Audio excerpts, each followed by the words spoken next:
3,000 years ago, in the rugged highlands of Anatolia, humanity struck fire against stone and discovered its destiny. From the ashes of bronze, a new force emerged, one that would reshape empires, revolutionize warfare, and forever alter the story of civilization. Here, among the veins of hematite and magnetite buried deep in the earth, the Hittites learned to master the impossible, to draw pure iron from rock. What began as sparks in an ancient forge became a storm of innovation, fueling conquest, culture, and the dawn of a new age. The emergence of iron metallurgy represents one of humanity's most significant technological leaps, fundamentally altering the trajectory of civilizations across the ancient world. While bronze had dominated metalworking for over a millennium, the discovery and refinement of ironworking techniques in the highlands of Anatolia during the mid-2 and millennium BC would eventually revolutionize everything from agricultural practices to military tactics. The earliest evidence of deliberate iron production appears in the archaeological record around 1500 BC within the territories controlled by the Hittite Empire. Unlike the accidental creation of iron through meteoric sources or as a byproduct of copper smelting, the Hittites developed systematic approaches to extracting iron from terrestrial ores. The mountainous regions of central Anatolia provided abundant iron ore deposits, particularly hematite and magnetite, which became the foundation for this emerging technology. Archaeological excavations at Kalahoyuk, located in the Kirsir province of modern Turkey, have yielded crucial insights into early iron production methods. The site contains stratified layers dating from the Middle Bronze Age through the Iron Age, providing a clear chronological sequence of technological development. Within the Hittite period levels, archaeologists have uncovered sophisticated furnace structures that represent some of the earliest purpose-built iron smelting installations known to scholarship. These early furnaces, known as bloomery furnaces, operated on principles fundamentally different from bronze working equipment. The bloomery process required temperatures exceeding 1,150 degrees Celsius to reduce iron ore into workable metal.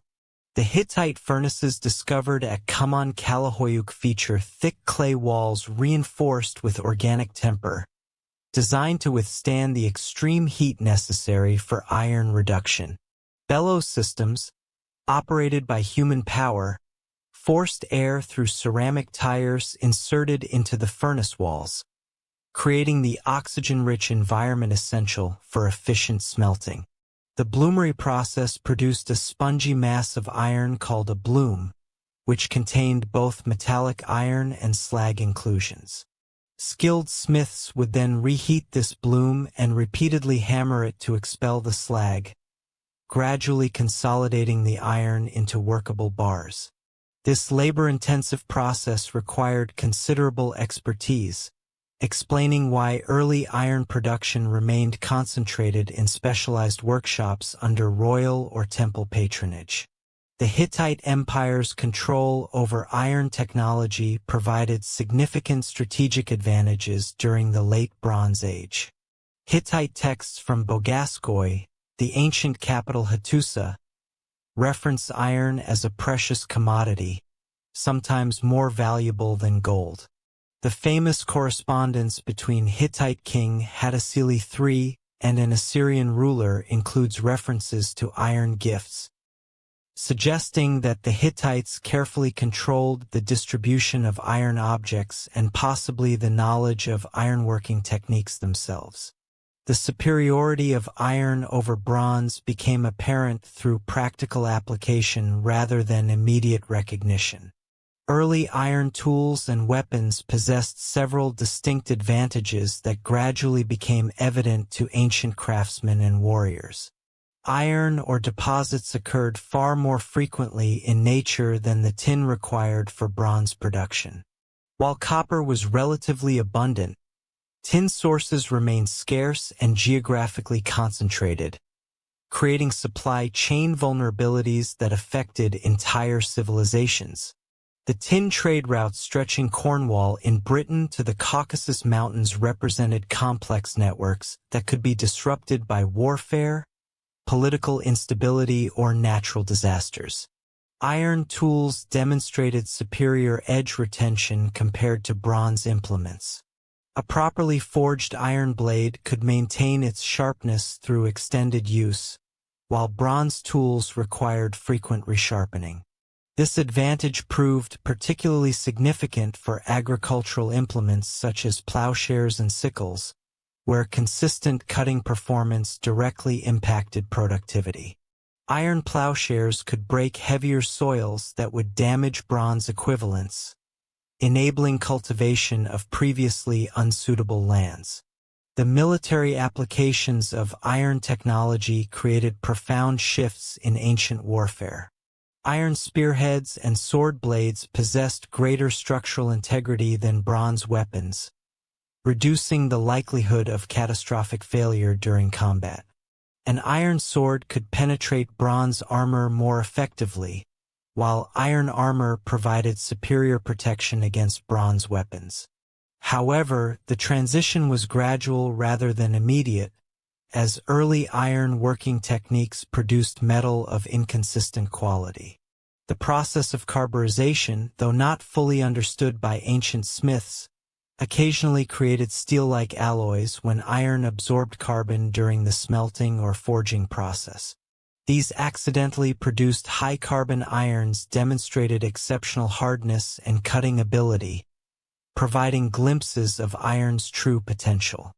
Archaeological analysis of early iron artifacts reveals varying carbon content, indicating that ancient smiths had not yet developed consistent methods for controlling the metallurgical properties of their products. Beyond Anatolia, independent centers of iron development emerged in the Caucasus region during the same period. The mountainous terrain between the Black and Caspian Seas contained rich iron ore deposits, and local populations developed their own approaches to iron extraction and working.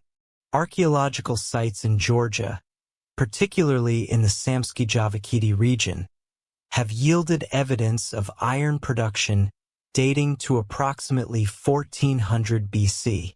The Caucasian iron working tradition appears to have developed independently from Hittite techniques, suggesting that the transition to iron represented a technological inevitability rather than a single innovation. The Caucasian smiths developed distinctive furnace designs adapted to local conditions and/or types. These furnaces, often built into hillsides to take advantage of natural draft, achieved the high temperatures necessary for iron reduction through ingenious engineering solutions.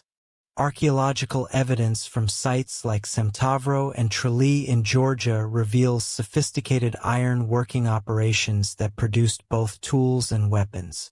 The quality of Caucasian ironwork improved rapidly, with later artifacts showing evidence of deliberate heat treatment and quenching techniques that enhanced the metal's properties. The geographical position of the Caucasus, straddling major trade routes between Europe and Asia, facilitated the spread of ironworking knowledge to neighboring regions. The Levant emerged as another crucial region for early iron adoption and development.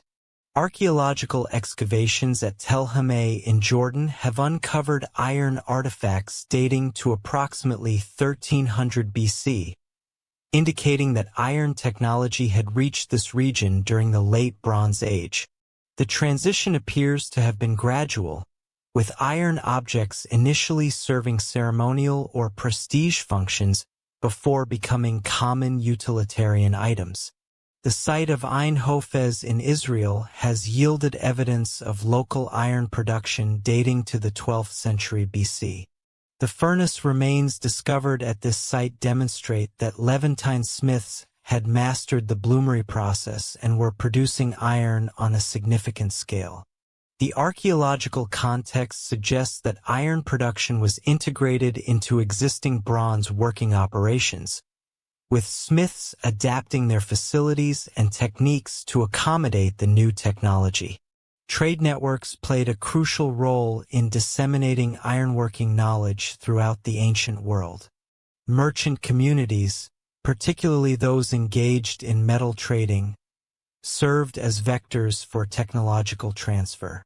The complex commercial relationships that had developed around bronze production provided ready-made channels for introducing iron technology to new regions. The collapse of the late Bronze Age palace economy around 1200 BC may have accelerated the adoption of iron technology. As traditional bronze supply chains became disrupted, communities sought alternative sources for metal tools and weapons. Iron's abundance and local availability made it an attractive substitute for increasingly scarce bronze. This transition period, often called the Late Bronze Age collapse, coincided with widespread adoption of iron technology across the eastern Mediterranean. Maritime peoples, including those groups collectively known as the Sea Peoples, likely contributed to the spread of iron technology through their extensive travels and military campaigns. Archaeological evidence suggests that some Sea Peoples groups possessed iron weapons, which may have provided tactical advantages during their conflicts with established Bronze Age powers. The gradual improvement in ironworking techniques during this period reflects the accumulated experience of multiple generations of smiths. Early iron artifacts often show evidence of experimental approaches, with smiths testing different smelting temperatures, forging techniques, and heat treatments. This period of technological development laid the groundwork for the more sophisticated ironworking traditions that would emerge during the subsequent centuries. The economic implications of iron adoption extended far beyond metallurgy itself. Communities with access to iron technology could produce more efficient agricultural tools, leading to increased food production and population growth. The military advantages of iron weapons altered the balance of power between neighboring groups, while the relative affordability of iron tools democratized access to metal implements that had previously been luxury items. Regional variations in ironworking techniques began to emerge as different communities adapted the basic technology to local conditions and preferences. These variations would eventually develop into distinct metallurgical traditions, each contributing unique innovations to the broader evolution of iron technology. The sophisticated bronze-working civilizations that had dominated the eastern Mediterranean for centuries faced unprecedented challenges as the 13th century BC drew to a close. The carefully maintained trade networks that supplied tin from distant sources began experiencing systematic disruptions, while mysterious maritime raiders appeared along coastlines from Anatolia to Egypt. Archaeological evidence from sites across the region reveals a pattern of destruction, abandonment, and cultural transformation that fundamentally altered the political landscape of the ancient world. The Bronze Age collapse, as modern scholars term this period of widespread upheaval, manifested differently across various regions, but shared common characteristics of urban destruction, population displacement, and the breakdown of centralized authority. At Ugarit, the prosperous Syrian port city that had served as a crucial hub for international trade, excavations reveal a sudden and violent end around 1185 BC. The royal palace archives, preserved under collapsed masonry, contain frantic correspondence describing approaching enemies and desperate pleas for military assistance that never arrived. The final tablets from Ugarit's archives paint a vivid picture of the crisis engulfing the eastern Mediterranean.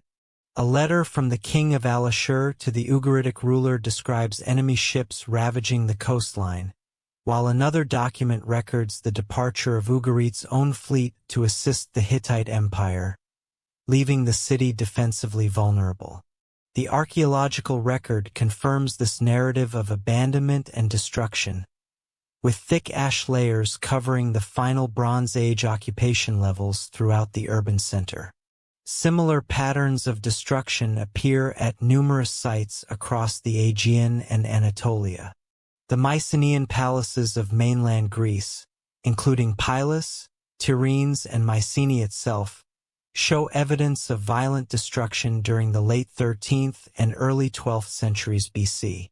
At Pylos, the Linear B archives were baked by the fires that consumed the palace, inadvertently preserving detailed records of the kingdom's final administrative activities.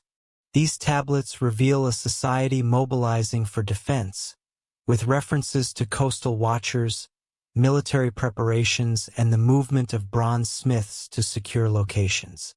The identity and origins of the groups responsible for this widespread destruction remain subjects of scholarly debate, but Egyptian sources provide crucial contemporary accounts of the maritime raiders known collectively as the Sea Peoples. The mortuary temple of Ramesses III at Medinet Habu contains detailed reliefs and inscriptions describing the pharaoh's battles against these invaders around 1180 BC. The Egyptian texts name specific groups including the Peleset, Tika, Shikalesh, Danayan, and Vashesh, describing them as peoples who had destroyed the Hittite Empire and devastated the Levantine coast before advancing toward Egypt. The Medinet Habu reliefs depict the Sea Peoples as a diverse coalition employing both naval and land-based warfare. Their ships, characterized by distinctive high prowls and sterns decorated with bird heads, appear alongside ox-drawn carts carrying families and possessions, suggesting migration rather than mere raiding. The warriors wear feathered headdresses, carry round shields, and wield long swords, presenting a martial appearance distinct from traditional Egyptian or Near Eastern military equipment. Egyptian accounts describe the Sea People's military tactics as emphasizing mobility and coordination between naval and terrestrial forces. The reliefs show their ships attacking Egyptian vessels in the Nile Delta, while simultaneous land campaigns advanced along the coastal routes.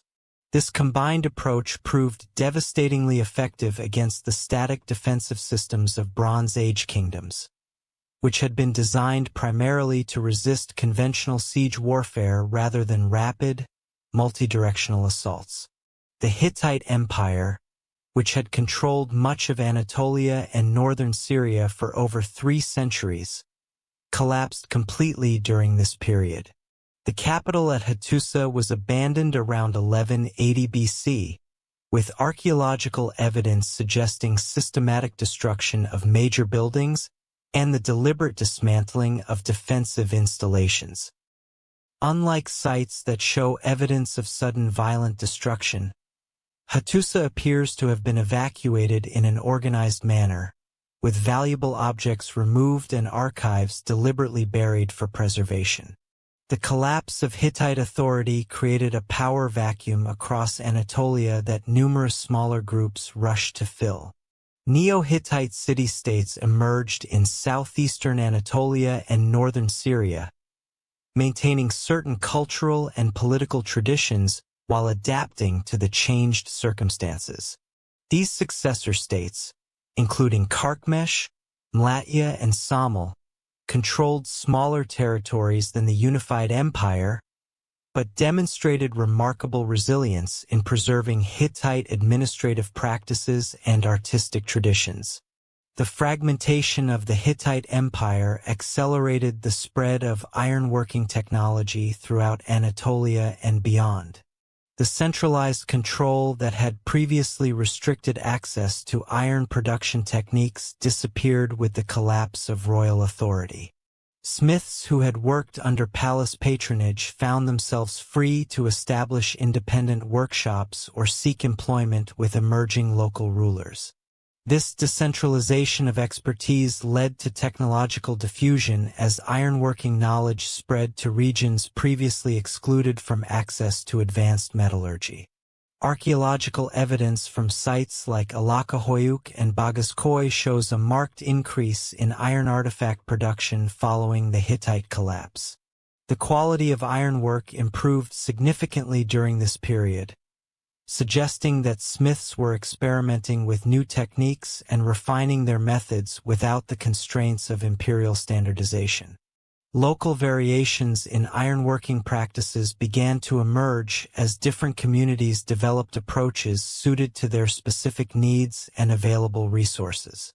In Greece, the collapse of Mycenaean civilization resulted in what archaeologists termed the Greek Dark Ages, a period characterized by population decline, reduced settlement sizes, and the apparent loss of literacy. However, recent archaeological work has revealed that this period was not as uniformly dark as previously believed. Sites like Lefkandi on Euboea show evidence of continued prosperity in international contacts, including the presence of iron artifacts and evidence of local iron production by the 11th BC. The transition from bronze to iron in post-Mycenaean Greece occurred gradually and unevenly across different regions. In Attica, iron objects appear in burial contexts by the 11th century BC, initially as prestige items alongside traditional bronze weapons and tools. The Athenian agora excavations have revealed iron knives, spearheads, and fibulae from proto-geometric period burials, indicating that iron technology was being adopted by elite segments of society before becoming more widely available. The disruption of traditional tin supply routes played a crucial role in accelerating iron adoption across the eastern Mediterranean. The complex trade networks that had supplied tin from sources in Afghanistan, Central Asia, and possibly Cornwall required stable political conditions and secure transportation routes. The collapse of major Bronze Age powers disrupted these networks, making tin increasingly scarce and expensive in many regions. Cyprus, which had served as a major copper supplier for bronze production, experienced significant upheaval during this period. Archaeological evidence from sites like Nkomi and Kition reveals destruction levels dating to the late 13th and early 12th centuries BC, followed by cultural changes suggesting new populations had settled on the island. These newcomers, possibly including groups identified with the Sea Peoples, brought different technological traditions and may have contributed to the spread of ironworking knowledge. The economic disruption caused by the Bronze Age collapse created conditions favorable to iron adoption beyond simple resource scarcity. The breakdown of centralized palace economies eliminated the institutional barriers that had previously regulated access to metalworking technologies. In the Mycenaean world, bronze production had been tightly controlled by palace administrators who managed everything from acquisition to finished product distribution. The collapse of this system allowed independent craftsmen to establish their own production networks and experiment with alternative technologies. Egypt, while successfully repelling the Sea Peoples' invasion, experienced significant weakening of its international influence during this period. The New Kingdom's empire in the Levant contracted substantially, with Egyptian control limited to isolated strongholds and coastal enclaves. This retreat created opportunities for local populations to establish independent political entities and develop their own technological capabilities without Egyptian oversight. The Philistines, identified by many scholars as one of the Sea Peoples groups mentioned in Egyptian sources, established a confederation of city-states along the southern Levantine coast following their unsuccessful invasion of Egypt. Archaeological excavations at sites like Ashkelon, Ekron, and Gath have revealed a distinctive material culture, combining Aegean traditions with local Levantine elements. Significantly, these sites show early adoption of iron technology, with iron artifacts appearing in 12th century BC contexts. The Philistin adoption of iron technology appears to have been systematic rather than gradual. Archaeological evidence suggests they possessed ironworking capabilities from the earliest phases of their settlement in the region. This technological advantage may have contributed to their military success against neighboring populations and their ability to establish and maintain independent city-states despite pressure from surrounding groups. In the Levant more broadly, the collapse of Egyptian hegemony and the destruction of major Canaanite cities created opportunities for new political formations to emerge. The highland regions of central Palestine, previously sparsely settled, experienced significant population growth during the 12th and 11th centuries BC. These highland settlements, which many scholars associate with the emergence of early Israelite society, show evidence of iron tool adoption for agricultural purposes, particularly in the form of plowshares and other farming implements. The technological advantages of iron tools became particularly apparent in the challenging environment of the Palestinian highlands. Iron plowshares could break the rocky terra rossa soils that characterized much of the region far more effectively than bronze implements. This capability enabled the cultivation of previously marginal lands, supporting the population growth evident in the archaeological record of highland sites during this period. The fragmentation of large territorial states into smaller political entities fundamentally altered the dynamics of technological diffusion in the ancient Near East, where the Hittite Empire had maintained centralized control over iron production. The successor states competed with one another for technological advantages. This competition encouraged innovation and experimentation, as smiths sought to develop superior products for their patrons. The city-state of Carchemish, one of the most successful Neo-Hittite entities, maintained extensive trade connections that facilitated the spread of ironworking techniques throughout northern Syria and southeastern Anatolia. Excavations at the site have revealed sophisticated ironworking installations dating to the 11th and 10th centuries BC, including furnaces designed specifically for iron production rather than adapted from bronze-working facilities. Similar patterns of technological development appear at other Neo-Hittite centers. At Zinkerli, archaeologists have uncovered evidence of large-scale iron production during the early Iron Age, with workshops producing both utilitarian tools and decorative objects. The quality of ironwork from these sites demonstrates rapid advancement in metallurgical techniques, with smiths developing methods for producing consistently high-quality iron products. The transformation of the Eastern Mediterranean world during the Bronze Age collapse created conditions that fundamentally accelerated the transition from bronze to iron technology.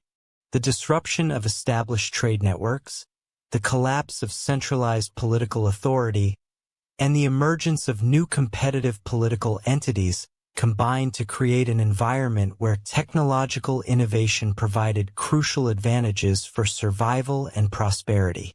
The collapse of Mycenaean civilization around 1200 BC ushered in what historians traditionally call the Greek Dark Ages.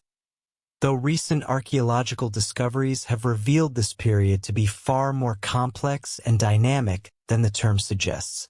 While the great palace centers of Pylos, Tiryns, and Mycenae lay abandoned, smaller communities across the Greek mainland islands and Anatolia began the slow process of cultural and technological reconstruction that would eventually give birth to classical Greek civilization. The most striking characteristic of early Dark Age Greece was the apparent loss of literacy.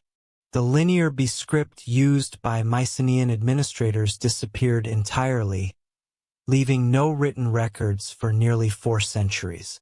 This absence of textual evidence initially led scholars to characterize the period as one of complete cultural collapse, but archaeological excavations have painted a more nuanced picture of gradual transformation rather than total abandonment of civilized life. At Lefkandi on the island of Euboea, excavations have revealed remarkable evidence of continued prosperity and international connections during the supposed Dark Ages. The site's most spectacular discovery, a massive apsidal building dating to around 1000 BC, measured over 45 meters in length and contained rich burial deposits including gold jewelry, bronze vessels, and iron weapons. The building's construction required sophisticated architectural knowledge and substantial community resources, contradicting earlier assumptions about universal poverty and isolation during this period. The burials at Lefkandi demonstrate that some Greek communities maintained access to luxury goods and exotic materials throughout the Dark Ages. A particularly remarkable burial, known as the Heraun, contained a cremated male warrior accompanied by an inhumed female, along with 4 horses. The grave goods included bronze vessels from Cyprus, gold ornaments, and iron weapons, indicating trade connections stretching across the eastern Mediterranean despite the collapse of the Mycenaean palace system. Iron technology played a crucial role in the gradual recovery of Greek civilization during the Dark Ages. Archaeological evidence from sites like Athens, Argos, and Knossos shows iron artifacts becoming increasingly common in burial contexts from the 11th century BC onward. Initially, iron objects served primarily as prestige items, with elaborate iron swords and spearheads appearing in the graves of elite warriors alongside traditional bronze weapons. The Athenian Kerameikos Cemetery provides exceptional documentation of this technological transition. Excavations in the protogeometric levels have revealed graves containing both bronze and iron weapons, with iron gradually becoming more prevalent over time. The quality of ironwork improved significantly during this period, with smiths developing techniques for producing consistently harder and more durable weapons than their bronze predecessors. The production of iron in Dark Age Greece appears to have been initially concentrated in specific regions with access to or sources or specialized knowledge. The island of Euboea, with its iron deposits in the Durfus Mountains, emerged as a major center of iron production and trade. Archaeological surveys have identified numerous slag heaps and furnace remains dating to the 10th and 9th centuries BC, indicating large-scale iron smelting operations that supplied communities throughout the Central Aegean. The gradual improvement in ironworking techniques during the Dark Ages reflected both technological experimentation and the accumulation of practical experience. Early Greek iron artifacts show considerable variation in quality, suggesting that smiths were still learning to control the complex processes involved in iron production. By the 9th century BC, however, Greek ironwork had achieved a level of sophistication comparable to contemporary products from established metallurgical centers in Anatolia and the Levant. The demographic recovery that began during the later Dark Ages created conditions favorable for renewed urban development and political organization. Archaeological surveys across Greece reveal a substantial increase in settlement numbers and sizes beginning around 900 BC. This population growth coincided with improvements in agricultural productivity, partly attributable to the adoption of iron plowshares and other farming tools that could work heavier soils more effectively than bronze implements. The emergence of the Greek polis system during the 8th and 7th centuries BC represented a fundamental innovation in political organization that would profoundly influence subsequent Western political thought. Unlike the centralized palace kingdoms of the Bronze Age, The polis was conceived as a community of citizens who participated collectively in governance and military defense. This new political model created unprecedented demands for military equipment and civic infrastructure, driving further innovations in iron technology and urban planning. Athens provides an excellent case study of polis development during the Archaic period. The Athenian agora, which would become the heart of the classical city's political and commercial life, began taking shape during the 8th century BC. Early structures included simple buildings for public gatherings and religious activities, but the site's development accelerated dramatically during the 7th and 6th centuries as Athens evolved from a collection of villages into a unified urban center. The Athenian transition to iron technology occurred gradually but systematically during the early Archaic period. Excavations in the agora have revealed numerous iron-working installations dating to the 7th and 6th centuries BC, including furnaces, anvils, and large quantities of slag and other production debris.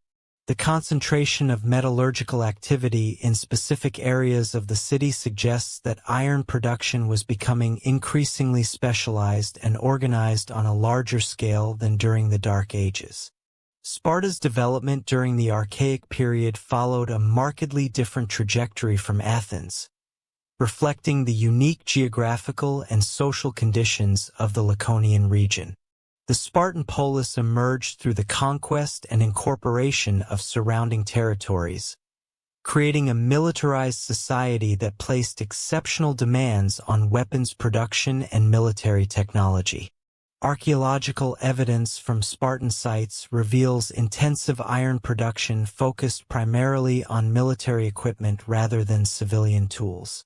The Spartan military system that developed during the 7th century BC required standardized weapons and armor for its citizen soldiers.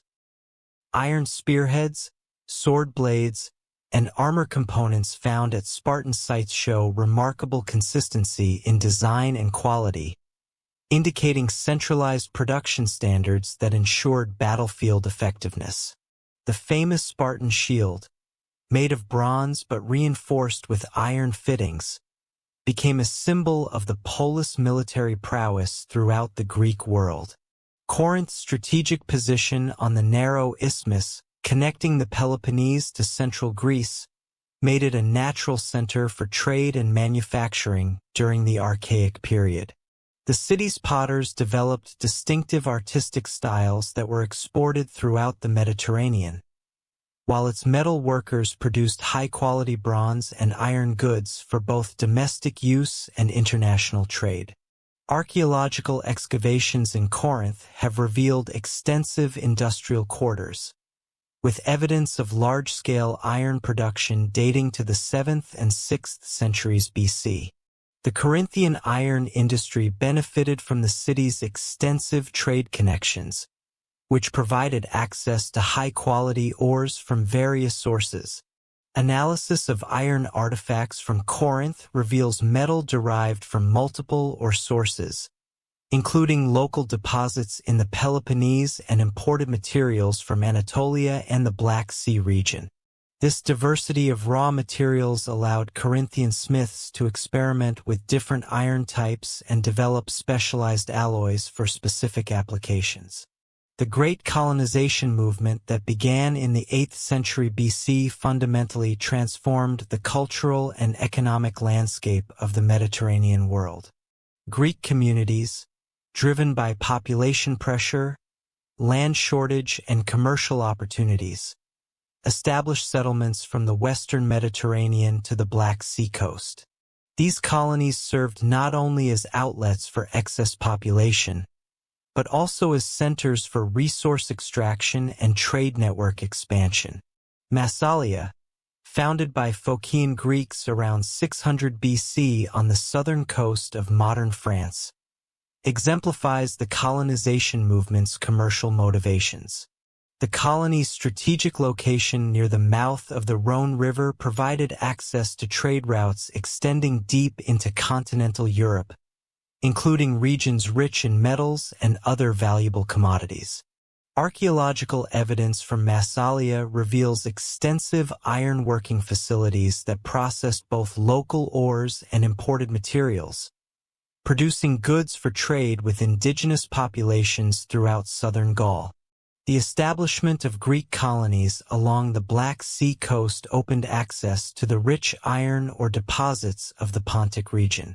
Chersonesos, founded on the Crimean Peninsula in the 6th century BC, became a major center for iron production and trade.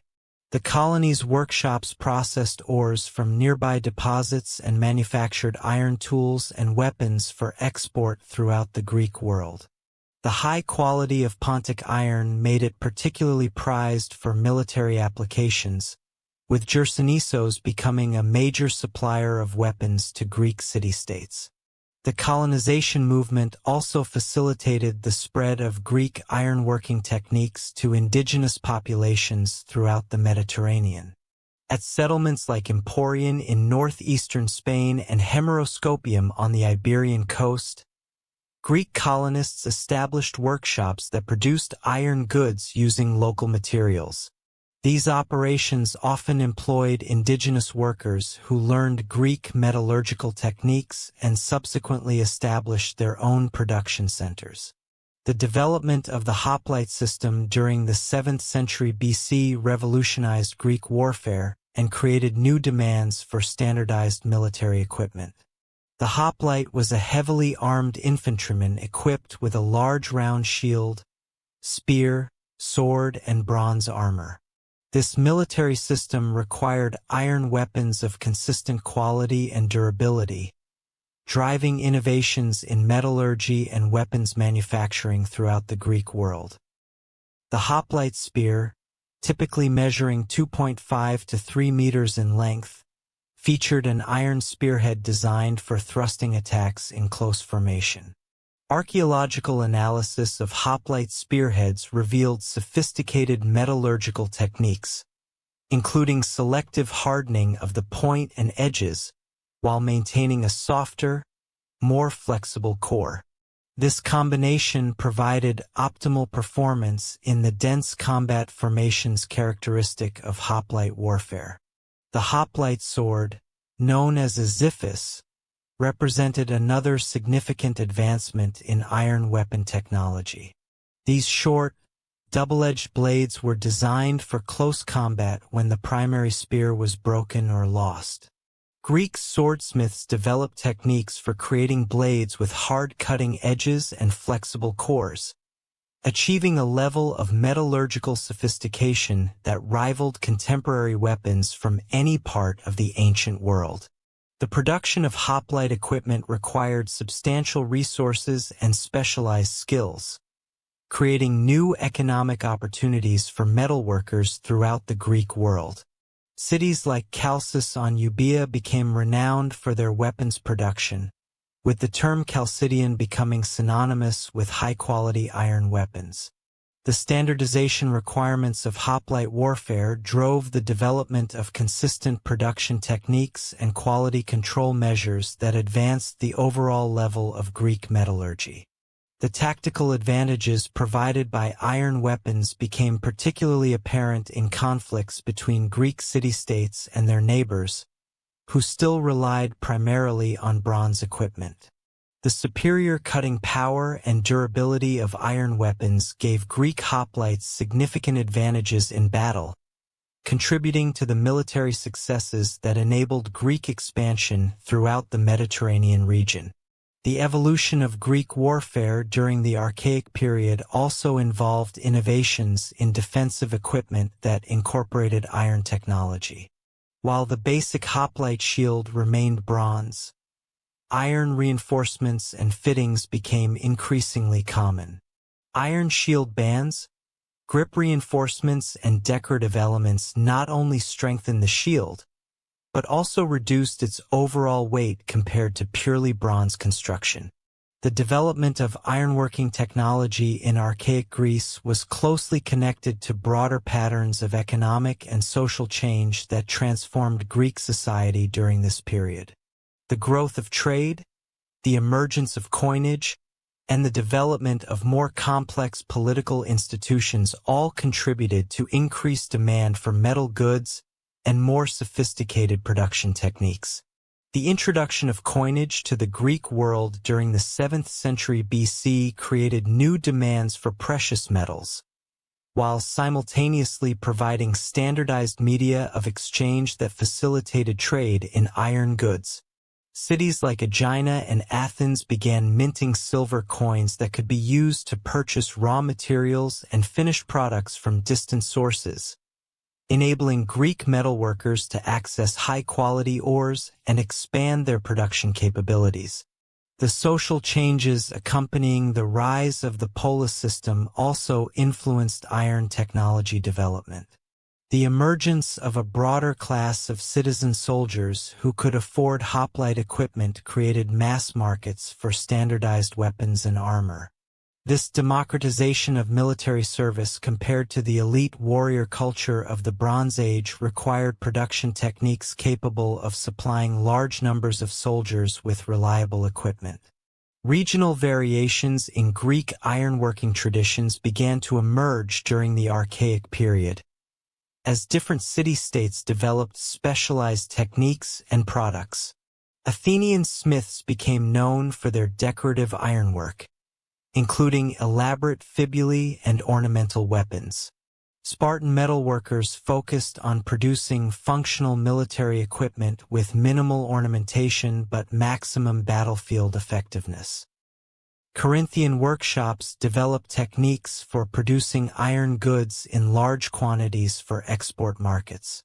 These regional specializations created networks of technological exchange that spread innovations throughout the Greek world. Traveling craftsmen carried new techniques from city to city, while trade connections facilitated the distribution of specialized products and raw materials. The competitive environment of the polis system encouraged continuous innovation as cities sought to advantages over their rivals through superior technology and production capabilities. The technological innovations and competitive dynamics that had transformed Greek society during the Archaic period were simultaneously reshaping another maritime civilization that would prove equally influential in spreading Iron Age technology throughout the Mediterranean world.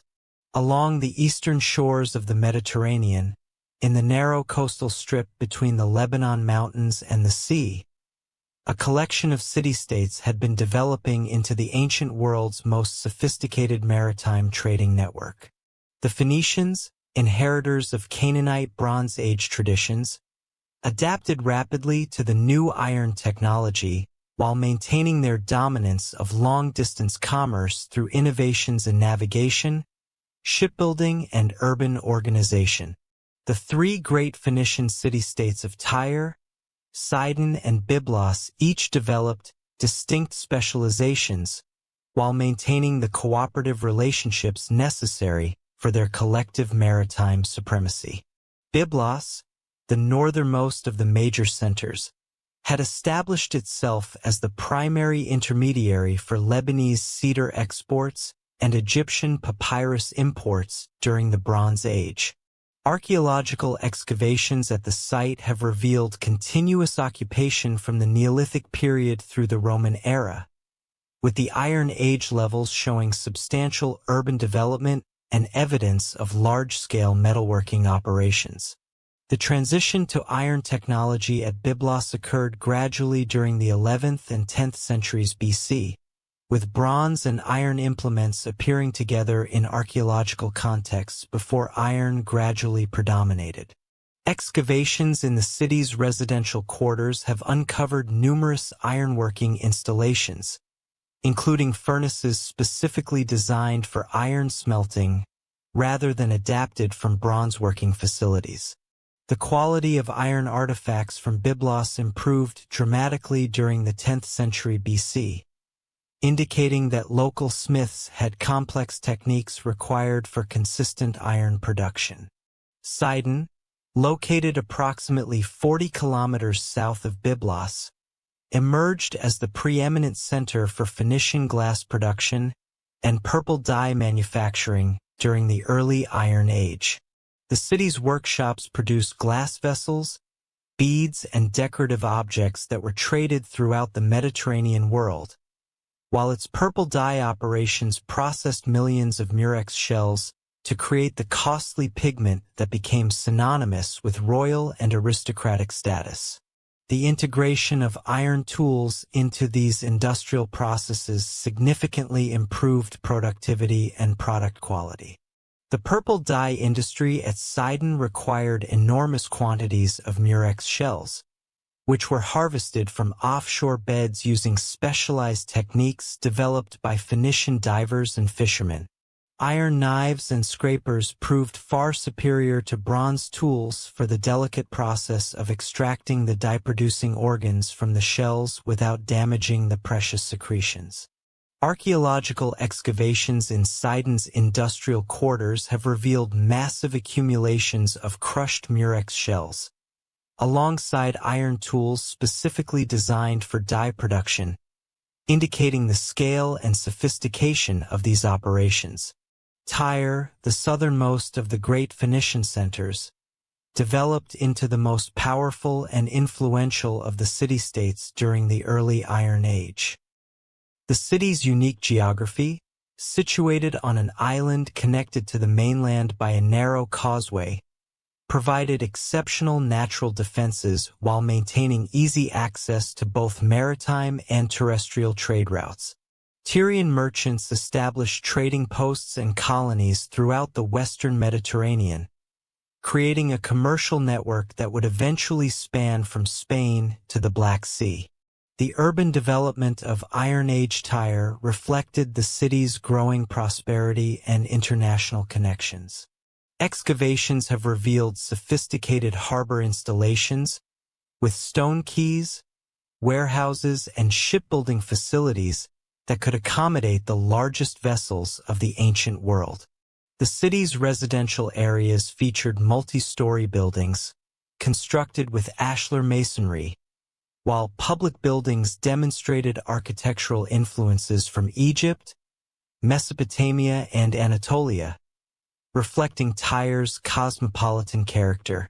Phoenician shipbuilding technology incorporated iron fittings and tools that significantly improved vessel construction and performance. Iron nails and clamps provided stronger joints than the traditional bronze equivalents, while iron tools enabled more precise woodworking and hull shaping.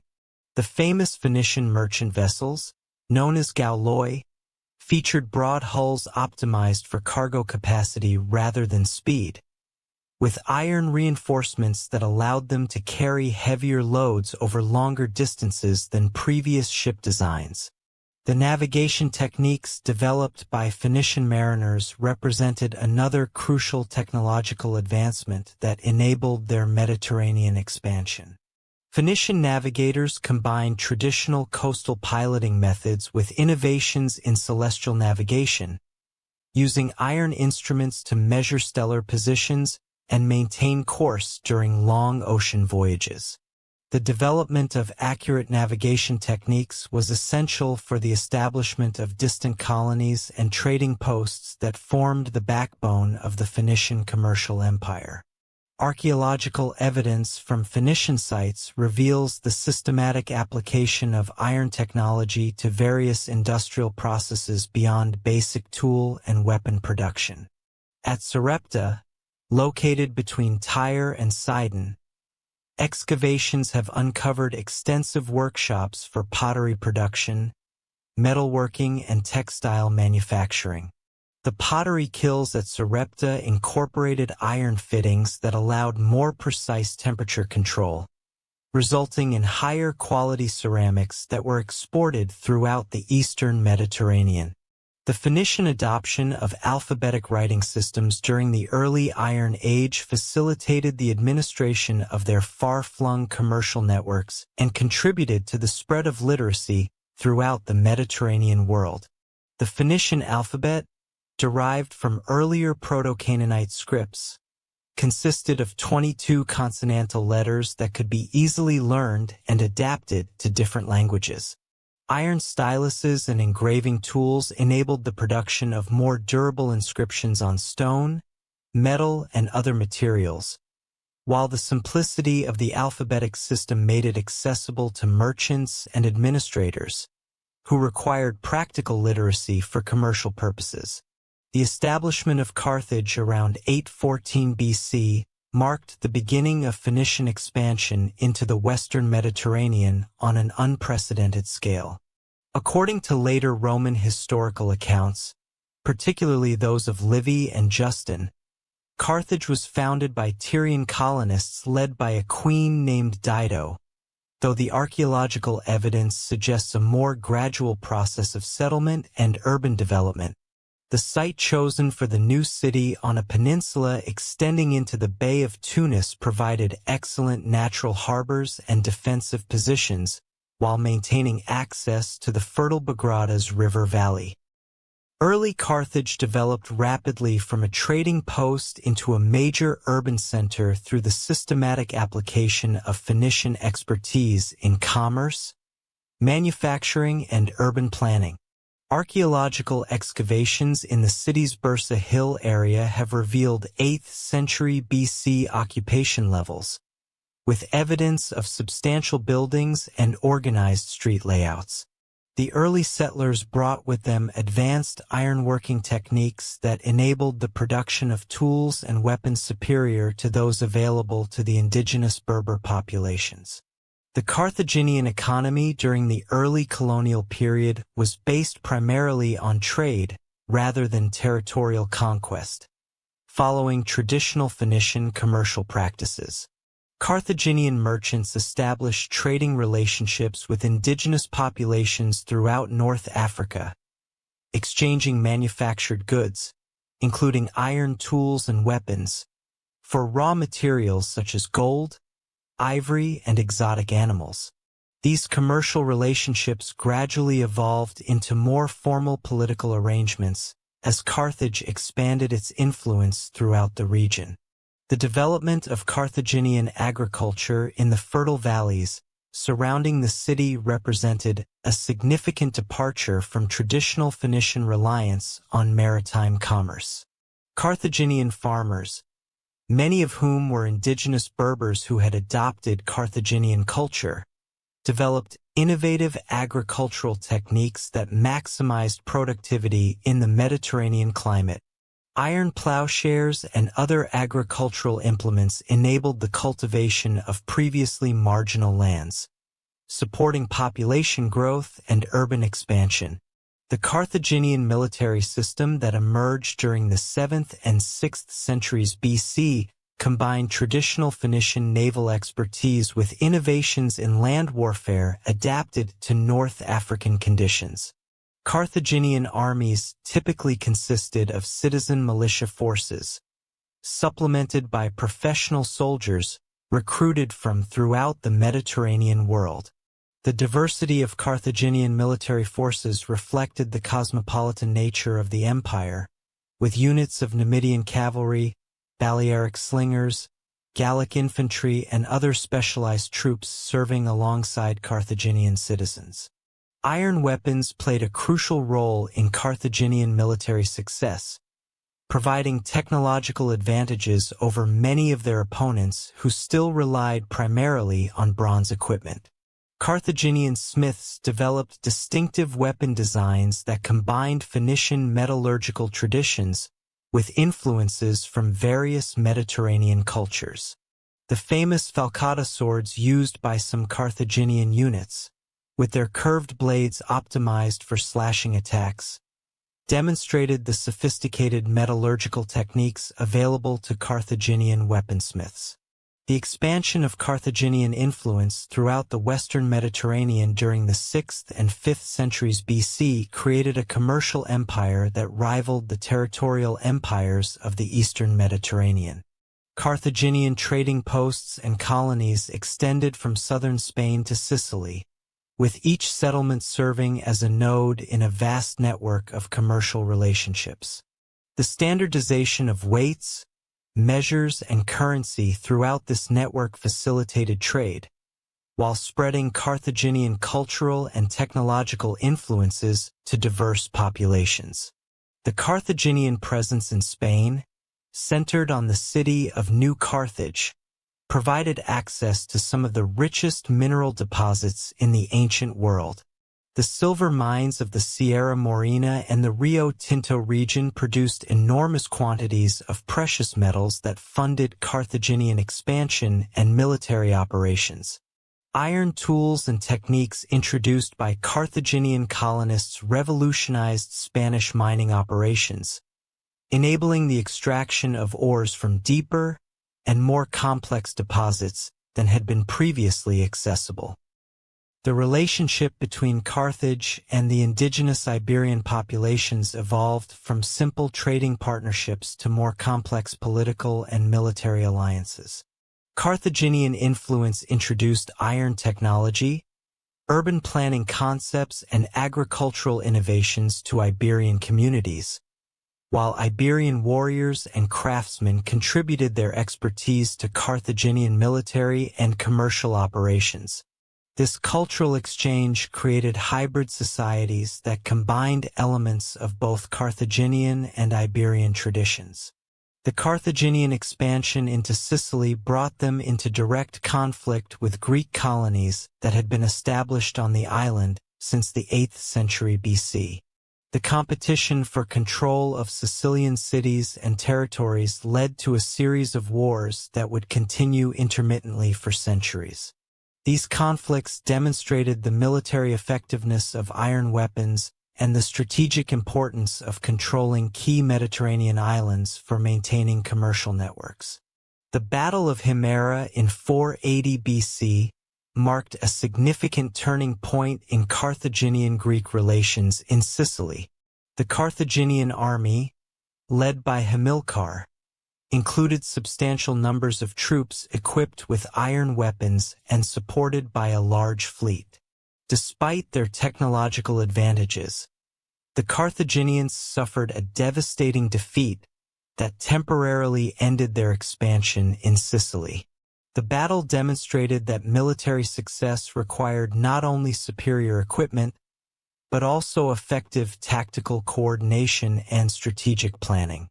The development of Carthaginian naval technology during the 5th and 4th centuries BC incorporated significant innovations in ship design and naval warfare tactics. Carthaginian warships, known as quinquiremes, featured 5 banks of oars and bronze rams reinforced with iron fittings. These vessels were larger and more heavily armed than most contemporary warships, providing Carthage with naval superiority throughout much of the western Mediterranean. The Carthaginian harbor installations at Carthage itself represented the pinnacle of ancient naval engineering. The circular military harbor, connected to a rectangular commercial harbor, could accommodate over 200 warships while providing complete protection from both weather and enemy attacks. The harbor facilities included covered shipyards, warehouses, and administrative buildings, all constructed with iron tools and fittings that ensured durability and functionality. The economic foundation of the Carthaginian Empire rested on the systematic exploitation of Mediterranean trade routes and the development of manufacturing centers that produced goods for export throughout the known world.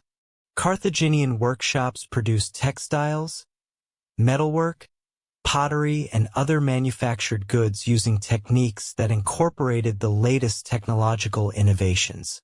The standardization of production methods and quality control measures enabled Carthaginian manufacturers to compete effectively with Greek and other Mediterranean producers. The Carthaginian monetary system, based on silver and gold coins minted to consistent standards, facilitated trade throughout the Mediterranean world, while providing a stable medium of exchange for international commerce.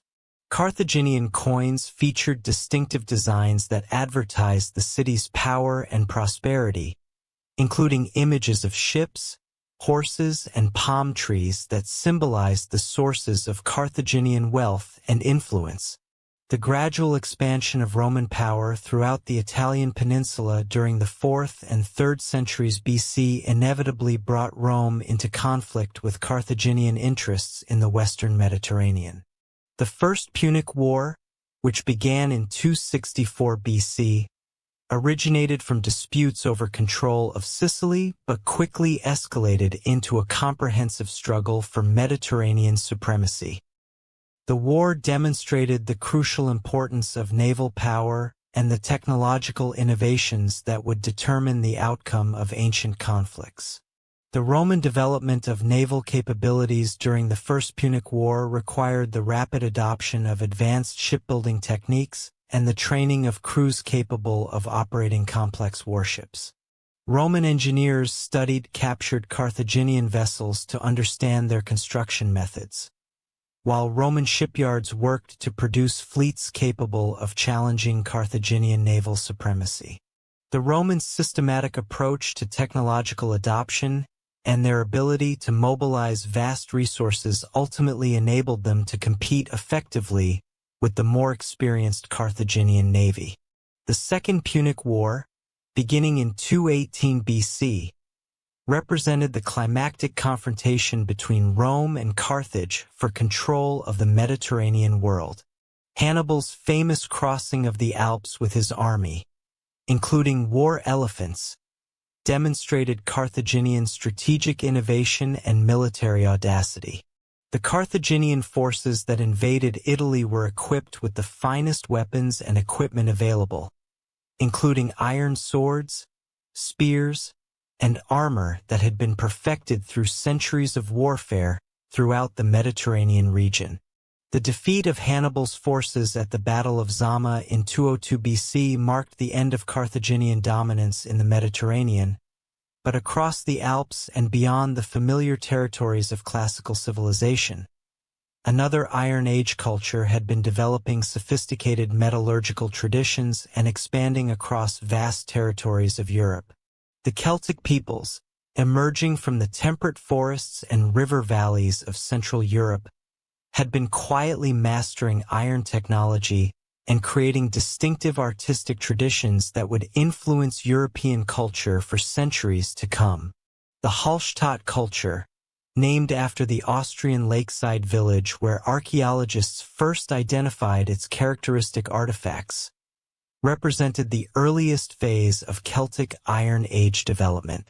Beginning around 800 BC, this culture emerged in the region encompassing modern Austria, southern Germany, eastern France, and parts of Switzerland and the Czech Republic. The geographical heart of Hallstatt culture lay in the mineral-rich territories of the Eastern Alps, where abundant iron ore deposits and salt mines provided the economic foundation for a flourishing civilization. The Hallstatt salt mines, located in the Salzkammergut region of Austria, have yielded extraordinary archaeological evidence of early Celtic industrial capabilities. The preservation conditions within the salt mines have maintained organic materials that would normally decay, providing unprecedented insights into Hallstatt daily life and technology. Excavations have recovered wooden mining tools, leather caps and clothing, rope made from plant fibers, and even the preserved remains of miners who died in ancient cave-ins. The mining operations at Hallstatt required sophisticated engineering and organizational capabilities. The Celtic miners constructed elaborate wooden support systems to prevent tunnel collapses, while bronze and iron tools enabled them to extract salt from increasingly deep and complex underground chambers. The scale of these operations is evident from the massive spoil heaps surrounding the ancient mine entrances, indicating continuous extraction over several centuries. Iron tools revolutionized salt mining productivity at Hallstatt. Iron picks and could break through rock formations that would have dulled or broken bronze implements, while iron-reinforced wooden handles provided greater durability under the constant stress of mining operations. The superior cutting power of iron tools enabled miners to carve more precise tunnels and chambers, reducing the risk of structural failures that had plagued earlier mining efforts. The wealth generated by salt production and iron ore extraction supported the development of a stratified Hallstatt society, with distinct social classes and specialized craft production. Archaeological excavations at Hallstatt period sites reveal substantial differences in burial practices and grave goods that reflect social hierarchies based on control of mineral resources and trade networks. Elite burials contain elaborate bronze and iron weapons, imported luxury goods, and evidence of feasting activities that demonstrate the concentration of wealth among a warrior aristocracy. The Hallstatt cemetery itself, discovered in 1846, contained over 2,000 burials spanning several centuries of Celtic occupation. The graves range from simple inhumations with minimal grave goods to elaborate chamber tombs filled with weapons, jewelry, and imported artifacts. The richest burials, dating to the 7th and 6th centuries BC, contained iron swords with decorated bronze hilts, bronze vessels imported from Italy, and amber ornaments from the Baltic region, indicating extensive trade connections throughout Europe. The development of distinctive Hallstatt ironworking traditions built upon Bronze Age metallurgical knowledge, while incorporating innovations that improved both the quality and quantity of iron production. Hallstatt smiths developed furnace designs specifically adapted to local ore types and fuel sources, achieving temperatures and reduction conditions that produced consistently high-quality iron. Archaeological evidence from production sites reveals the systematic use of water-powered bellows and carefully controlled smelting processes that maximized iron yield from available ores. The characteristic Hallstatt iron sword, known as the Hallstatt Type C sword, represented a significant advancement in European weapon technology. These swords featured long, straight blades designed for both cutting and thrusting attacks, with bronze hilts decorated in distinctive geometric patterns. The metallurgical analysis of surviving examples reveals sophisticated techniques for creating blades with hard cutting edges and flexible cores, achieving a level of performance that rivaled contemporary weapons from more established metallurgical centers. Hallstatt metalworkers also developed innovations in defensive equipment that reflected the martial culture of Celtic society. Iron spearheads, often exceeding 40 centimeters in length, were designed for use in organized infantry formations, while bronze and iron shield bosses provided protection for warriors equipped with large wooden shields. The standardization evident in many Hallstatt weapons suggests organized production systems that could equip substantial military forces with consistent, high-quality equipment. The artistic traditions that developed within Hallstatt culture combined indigenous European motifs with influences from Mediterranean civilizations encountered through trade relationships. Hallstatt craftsmen created elaborate bronze vessels decorated with geometric patterns and stylized animal figures, while iron objects featured inlaid bronze decorations that demonstrated sophisticated metalworking techniques. The integration of artistic and functional elements in Hallstatt metalwork established aesthetic traditions that would continue throughout the Celtic Iron Age. The expansion of Hallstatt influence throughout Central Europe occurred through a combination of population movement, trade relationships, and cultural diffusion that spread Celtic languages, technologies, and artistic traditions across vast territories. Archaeological evidence indicates that Hallstatt communities established settlements in regions far from the original Alpine heartland, carrying with them the knowledge and techniques that enabled local iron production and the adoption of Celtic cultural practices. The Heunberg, located in southwestern Germany, along the upper Danube River, exemplifies the urban development that characterized later Hallstatt culture. This fortified settlement, occupied from the 7th to 5th centuries BC, featured sophisticated defensive walls constructed with Mediterranean-inspired masonry techniques. The site's excavations have revealed evidence of large-scale iron production, craft specialization, and long-distance trade that connected the Celtic world with Greek and Etruscan civilizations. The defensive walls at Huneberg incorporated architectural elements derived from Greek colonial cities, including rectangular towers and gates designed according to Mediterranean military engineering principles.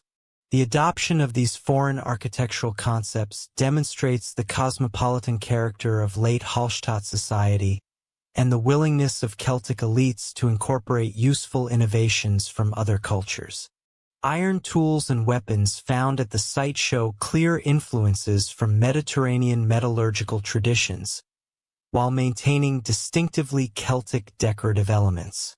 The transition from Hallstatt to Latin culture around 450 BC marked a significant transformation in Celtic artistic expression and technological capabilities. The Latin culture, named after a site on Lake Neuchâtel in Switzerland, developed distinctive art styles that combined Celtic traditions with influences from Greek, Etruscan, and Eastern European cultures encountered through expanded trade networks and population movements. The Latin artistic revolution manifested most dramatically in metalwork, where Celtic craftsmen developed flowing curvilinear designs that departed radically from the geometric patterns characteristic of Hallstatt art. Latin metalworkers created elaborate torques, brooches, and weapon decorations featuring interlaced patterns, stylized animal forms, and abstract motifs that would become synonymous with Celtic culture. The technical sophistication required to produce these intricate designs reflected advances in metallurgical techniques and artistic training that elevated Celtic craftsmanship to new levels of achievement. The famous Battersea Shield, discovered in the Thames River near London, exemplifies the artistic and technical achievements of Latin metalworkers. This bronze shield, decorated with flowing patterns executed in repousse technique, features complex designs that required exceptional skill in both artistic conception and metalworking execution. The shield's construction incorporated iron reinforcements that provided structural strength while maintaining the decorative bronze surfaces that displayed the owner's wealth and status. Latin swordsmiths developed new weapon designs that reflected both technological innovations and changing military tactics. The Latin longsword, typically measuring 70 to 80 centimeters in length, featured a straight double-edged blade designed primarily for slashing attacks. These swords required advanced metallurgical techniques to create blades that combined flexibility with cutting power, while their elaborate scabbards demonstrated the artistic sophistication of Celtic decorative traditions. The production of Latin swords involved complex processes that combined ironworking with bronze decoration and organic materials. The sword blades were forged from iron using techniques that created optimal hardness distributions, while the hilts incorporated bronze, wood, and leather components assembled with iron fittings. The scabbards, often made from bronze sheets decorated with intricate Latin patterns, protected the blades while serving as displays of the owner's wealth and artistic taste. Celtic social organization during the Latin period centered around warrior aristocracies that controlled territorial kingdoms and maintained their power through military prowess and the patronage of skilled craftsmen. Archaeological evidence from elite burial sites reveals the central importance of weapons and warrior equipment in Celtic society, with elaborate grave goods that included complete sets of military equipment alongside symbols of religious and political authority. The Vix burial, discovered in Burgundy, France, represents one of the most spectacular examples of Celtic elite culture during the transition from Hallstatt to Latin periods.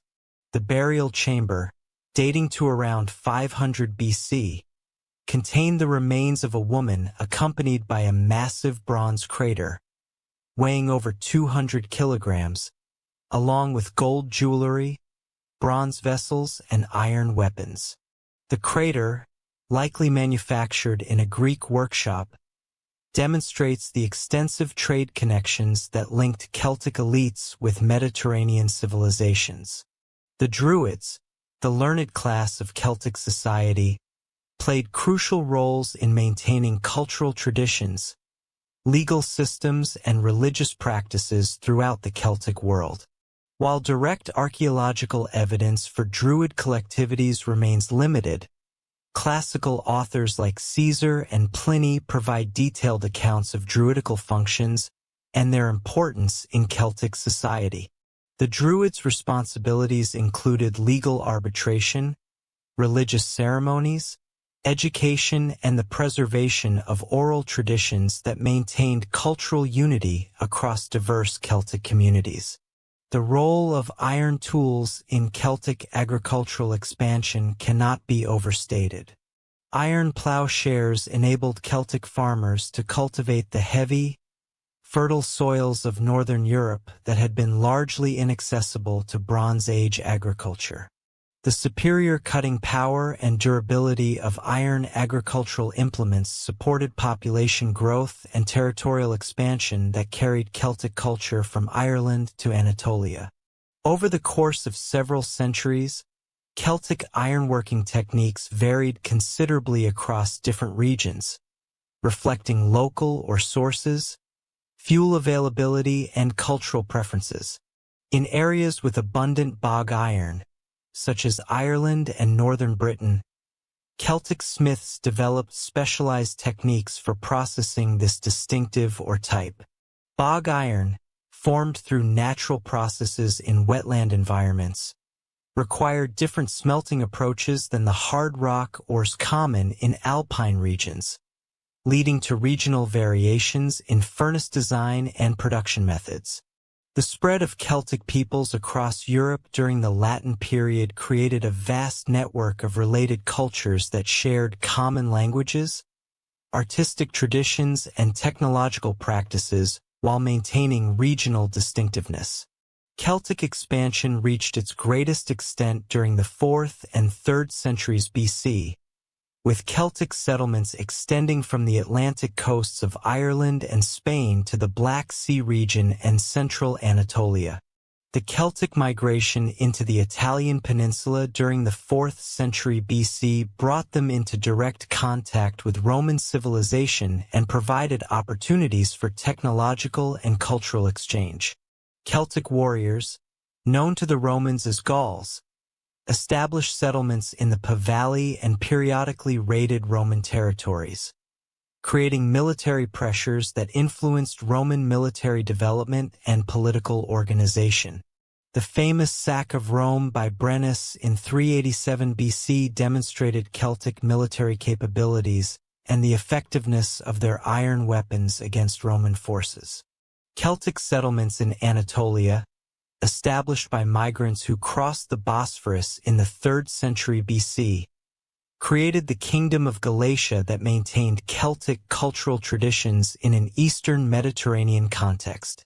Archaeological excavations at Galatian sites have revealed material culture that combines Celtic artistic traditions with influences from Greek, Persian, and local Anatolian cultures, demonstrating the adaptability of Celtic society to diverse geographical and cultural environments.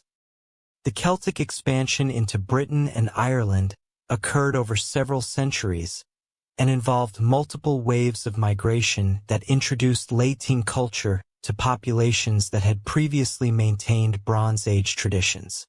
The archaeological record reveals gradual adoption of Celtic languages, artistic styles, and technological practices throughout most of Britain, while Ireland developed distinctive regional variations of Latin culture that incorporated indigenous traditions. The hill forts that became characteristic features of the Celtic landscape throughout Europe represented sophisticated defensive systems that incorporated the latest military engineering techniques.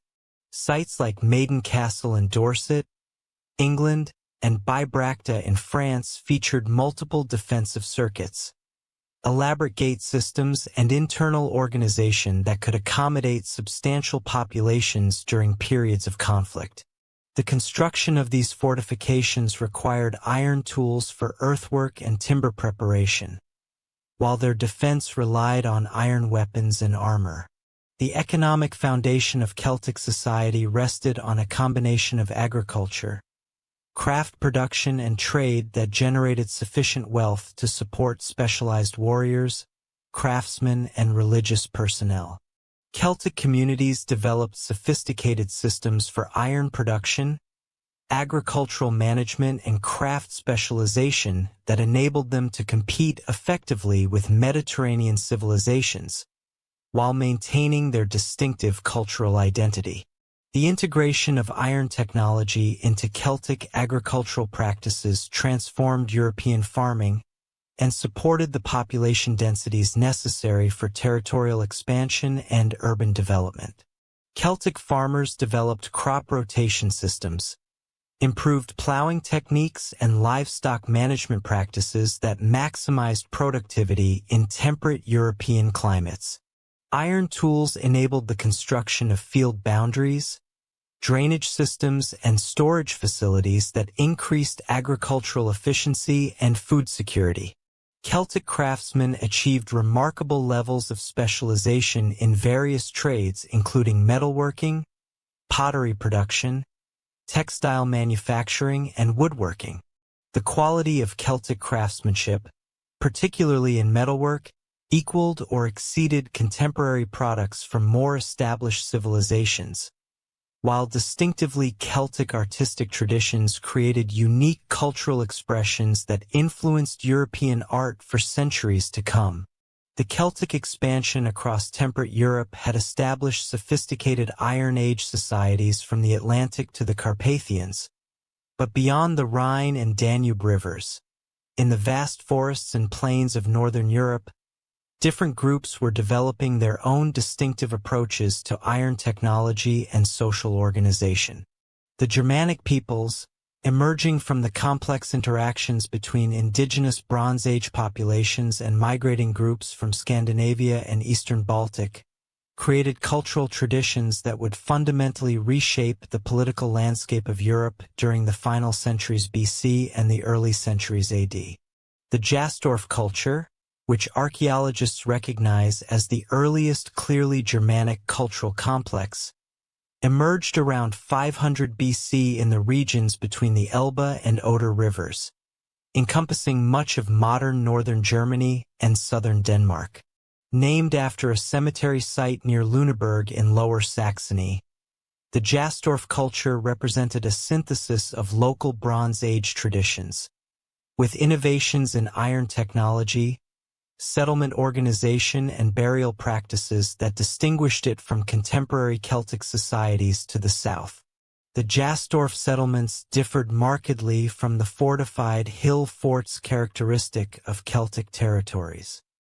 Germanic communities typically established their villages in river valleys and coastal plains, constructing long houses that could accommodate extended families, along with their livestock and stored grain. These structures, measuring up to 30 meters in length, featured timber frameworks filled with wattle and daub walls, while their roofs were thatched with straw or reed. Archaeological excavations at sites like Faderson Weird in Lower Saxony have revealed long houses with sophisticated internal divisions that separated human living spaces from animal byres and storage areas.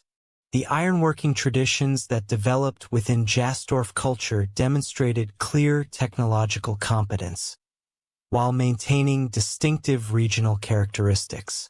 Germanic smiths established their workshops within or adjacent to settlements, rather than in specialized industrial centers, indicating that iron production was integrated into community life rather than controlled by centralized authorities.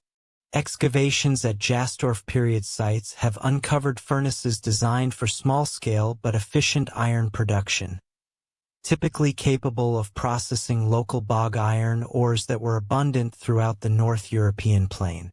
Bog iron, formed through chemical precipitation in wetland environments, required different processing techniques than the hard rock ores exploited by Mediterranean civilizations.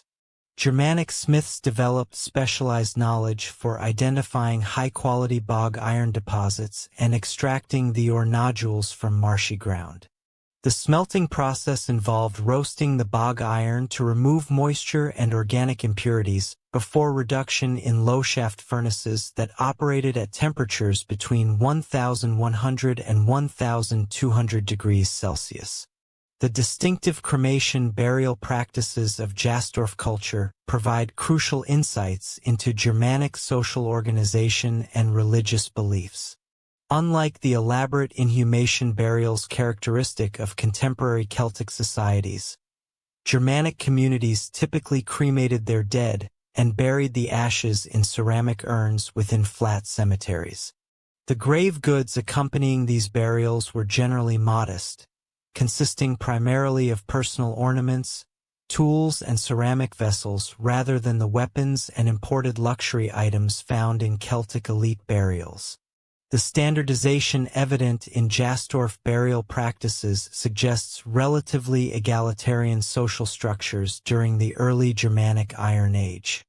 While some burials contain more elaborate grave goods than others, the differences are far less pronounced than those observed in contemporary Celtic or Mediterranean societies.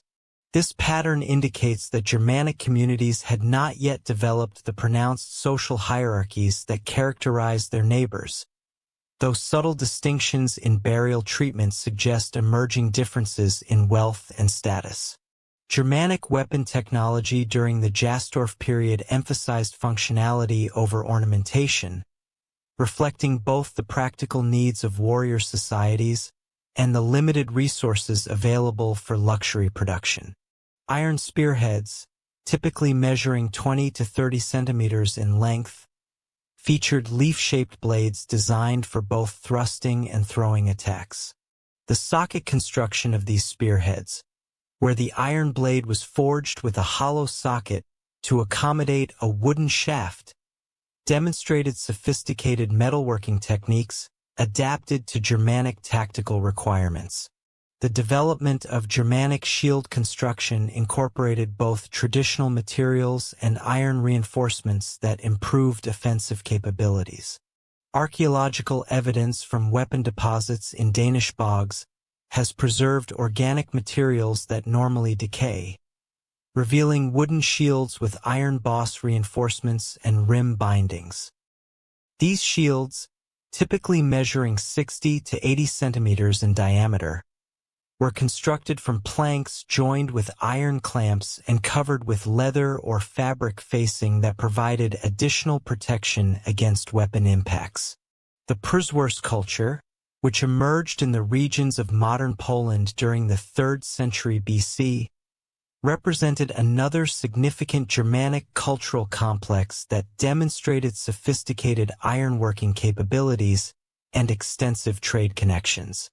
Named after a cemetery site in southeastern Poland, the Przeworsk culture extended from the Vistula River basin eastward into modern Ukraine and Belarus, creating a cultural bridge between Germanic and Slavic populations. Przeworsk settlements featured substantial timber buildings and evidence of specialized craft production that indicates more complex economic organization than earlier Germanic cultures. Archaeological excavations at sites like Jakusiewicz in southern Poland have revealed workshops for iron production, pottery manufacture, and textile production, suggesting that Przeworsk communities supported specialized craftsmen who produced goods for both local consumption and regional trade networks. The iron technology of Przeworsk culture demonstrated clear advances over earlier Germanic traditions, with smiths producing weapons and tools of consistently high quality. Przeworsk swords, typically measuring 60 to 70 centimeters in length, featured straight, double-edged blades with pronounced central ridges that provided structural strength while reducing weight. The metallurgical analysis of surviving examples revealed sophisticated heat treatment techniques that created optimal hardness distributions throughout the blade length. Przeworsk metal workers also developed distinctive decorative techniques that combined iron construction with bronze and silver inlays. Belt fittings, fibulae, and weapon accessories featured intricate geometric patterns executed in precious metal inlays that demonstrated both artistic sophistication and access to valuable raw materials. The technical requirements for producing these inlay decorations indicate that Przeworsk craftsmen possessed advanced knowledge of metallurgical processes and decorative techniques. The relationship between Germanic tribes and the expanding Roman Empire became increasingly important during the 2nd and 1st centuries BC, as Roman territorial expansion brought Germanic populations into direct contact with Mediterranean civilization. The Cimbrian War, which erupted in 113 BC when the Cimbrian Teutons migrated southward from their homelands in modern Denmark and northern Germany, provided the first major test of Germanic military capabilities against Roman legions. The Germanic migration that triggered the Cimbrian War appears to have resulted from a combination of climatic deterioration, population pressure, and political instability in northern Europe. Archaeological evidence from Jutland indicates significant environmental stress during the late 2nd century BC, including flooding, crop failures, and abandonment of previously productive agricultural areas. These conditions forced substantial populations to seek new territories, creating the massive population movements that brought Germanic tribes into conflict with Rome. The Cimbrian Teutons, accompanied by allied tribes including the Ambrones, represented a formidable military force equipped with iron weapons and organized according to Germanic warrior traditions.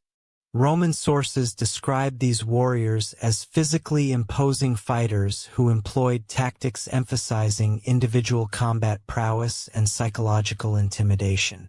Their weapons included long iron swords, spears, and distinctive shields, decorated with bronze fittings and painted designs.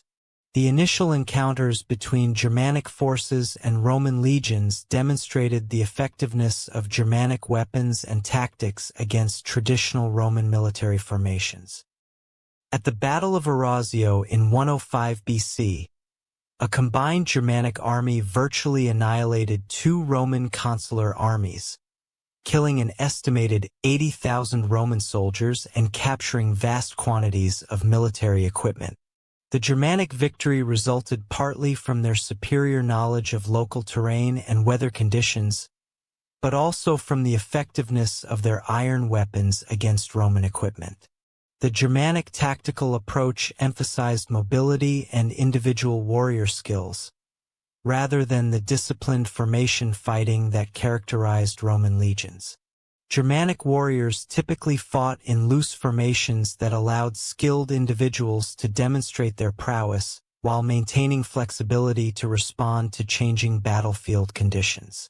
This tactical system required weapons that could function effectively in single combat, leading to the development of longer swords and spears than those used by Mediterranean armies.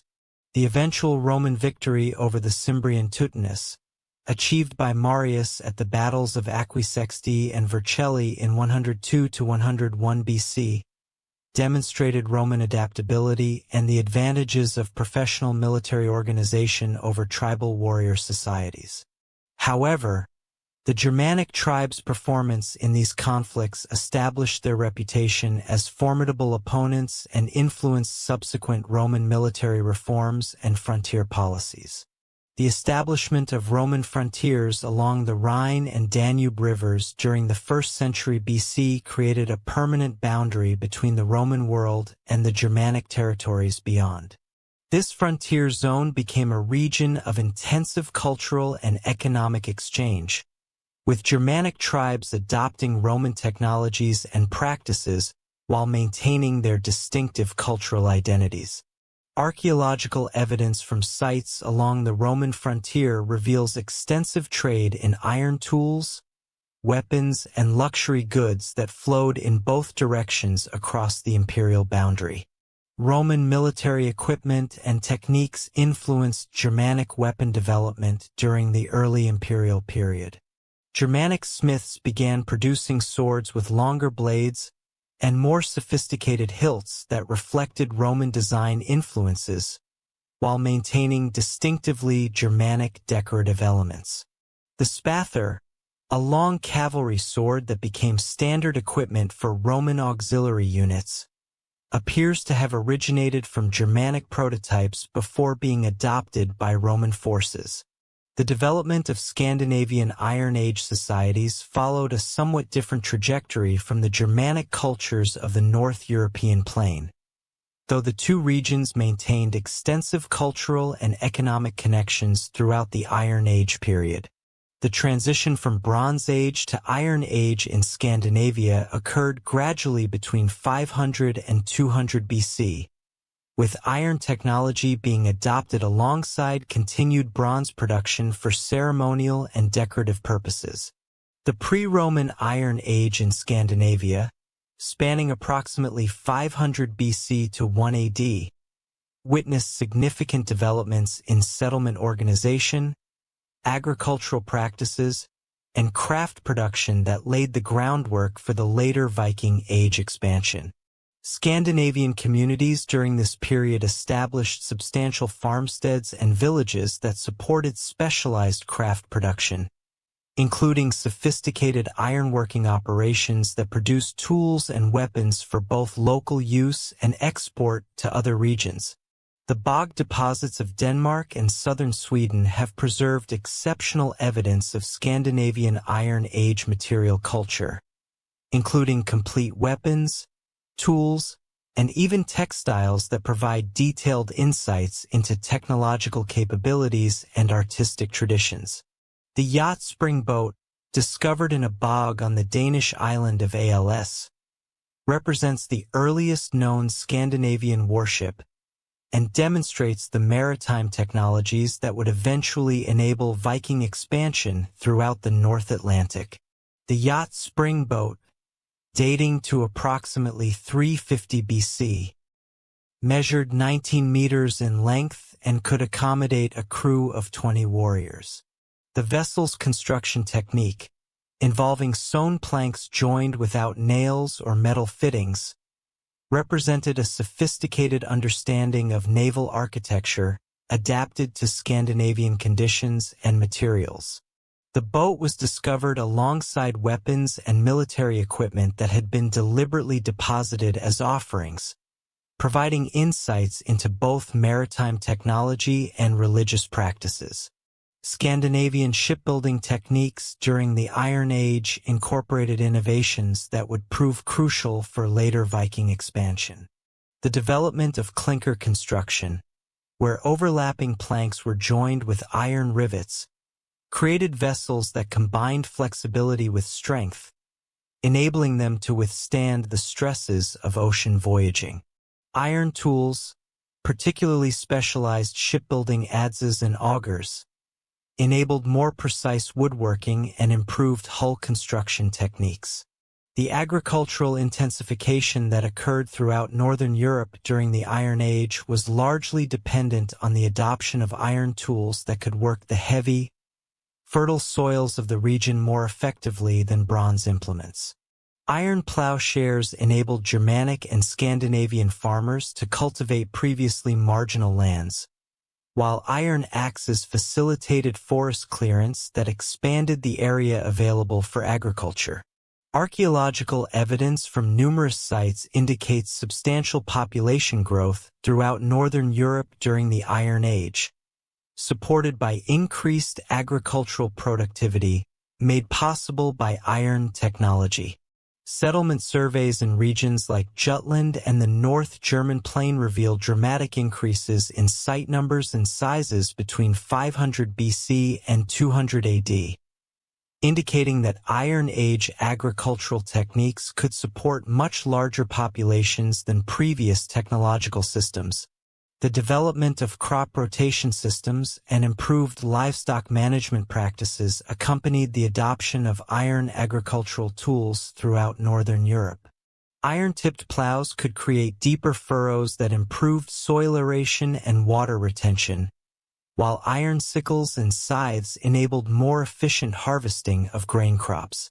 The construction of field boundaries, drainage systems, and storage facilities required iron tools for cutting timber and shaping stone, supporting the development of more intensive agricultural systems.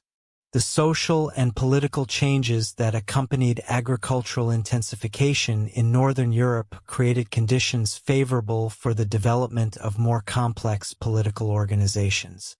The wealth generated by improved agricultural productivity supported the emergence of warrior elites who could afford iron weapons and armor, while the need to organize agricultural labor and defend territorial boundaries encouraged the development of larger political units than the small kinship groups that had characterized earlier periods. The gradual development of Germanic tribal confederations during the early centuries AD represented a significant evolution in political organization that would have profound implications for the Roman Empire and subsequent European history. These confederations, including groups like the Alemanni, Franks, and Saxons, combined multiple smaller tribes under the leadership of successful war leaders who could organize military campaigns and negotiate with Roman authorities.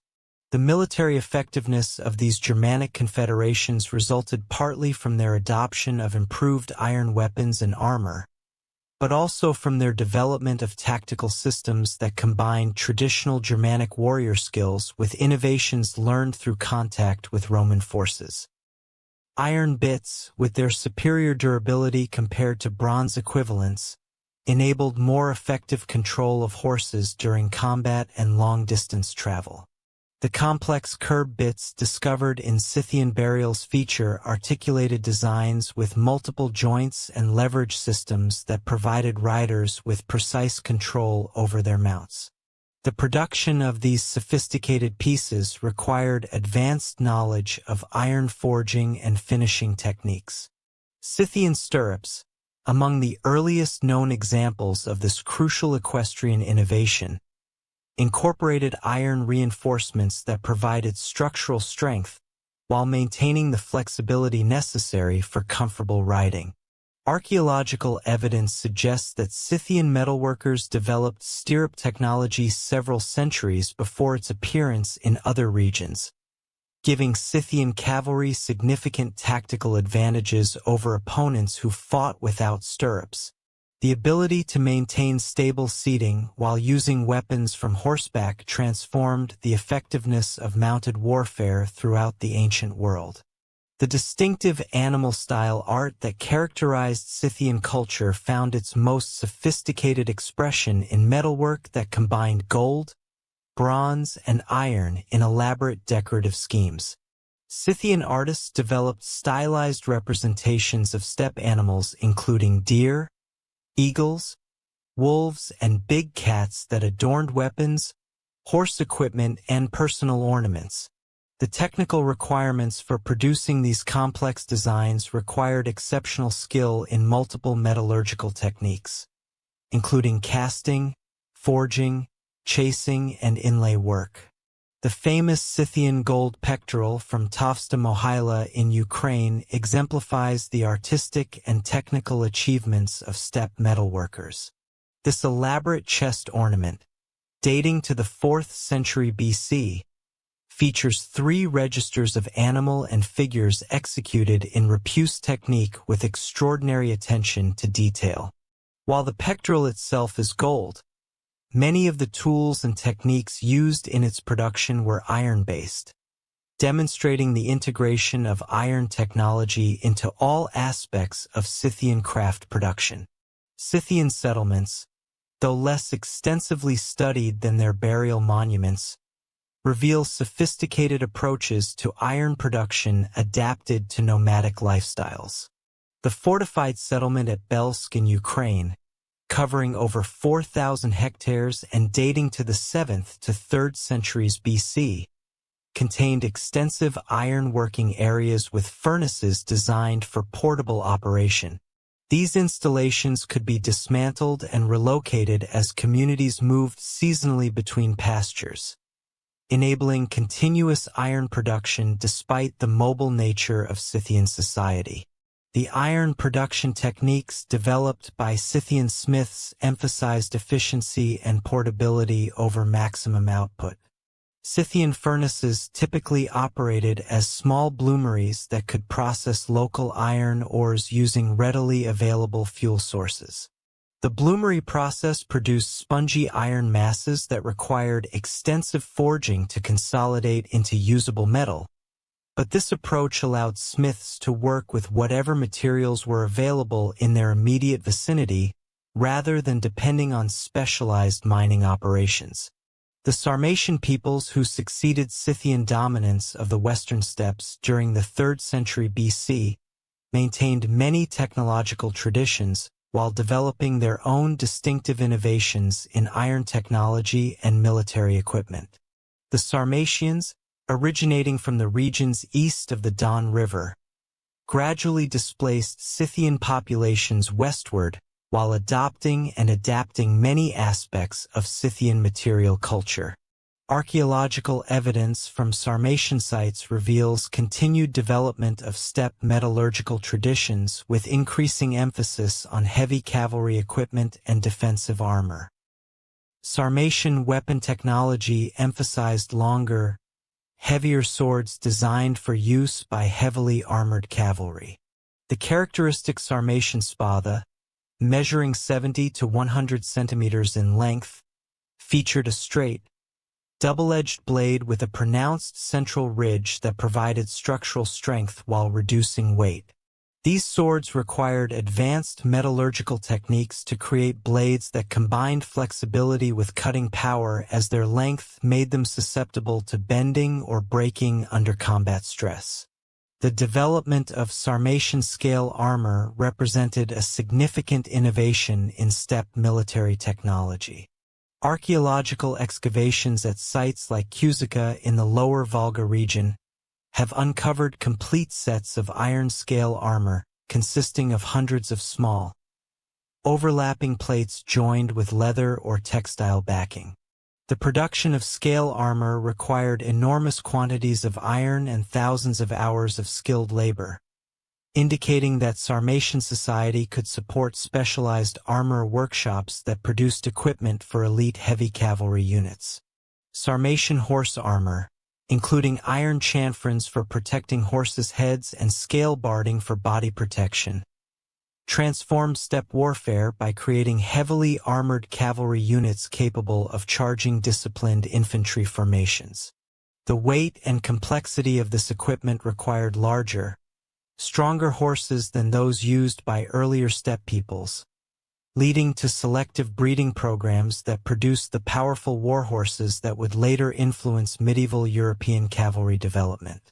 The artistic traditions of Sarmatian metalworkers continued the animal-style motifs of their Scythian predecessors, while incorporating new influences from contacts with Roman, Parthian, and Chinese civilizations. Sarmatian goldwork from sites like Novocherkassk features polychrome inlay techniques that combined gold with garnets, turquoise, and other precious stones in designs that influenced later Germanic and Byzantine decorative arts. The technical sophistication required for these inlay techniques demonstrates the continued development of metallurgical skills within steppe societies. The expansion of steppe peoples into sedentary regions created opportunities for technological exchange that spread ironworking techniques across vast distances. Scythian and Sarmatian metalworkers established workshops in Greek colonies along the Black Sea coast, where they adapted their techniques to urban production requirements while maintaining their distinctive artistic traditions. The Greek city of Chersonesos in Crimea became a major center for the production of Scythian-style metalwork that combined steppe artistic motifs with Greek technical traditions.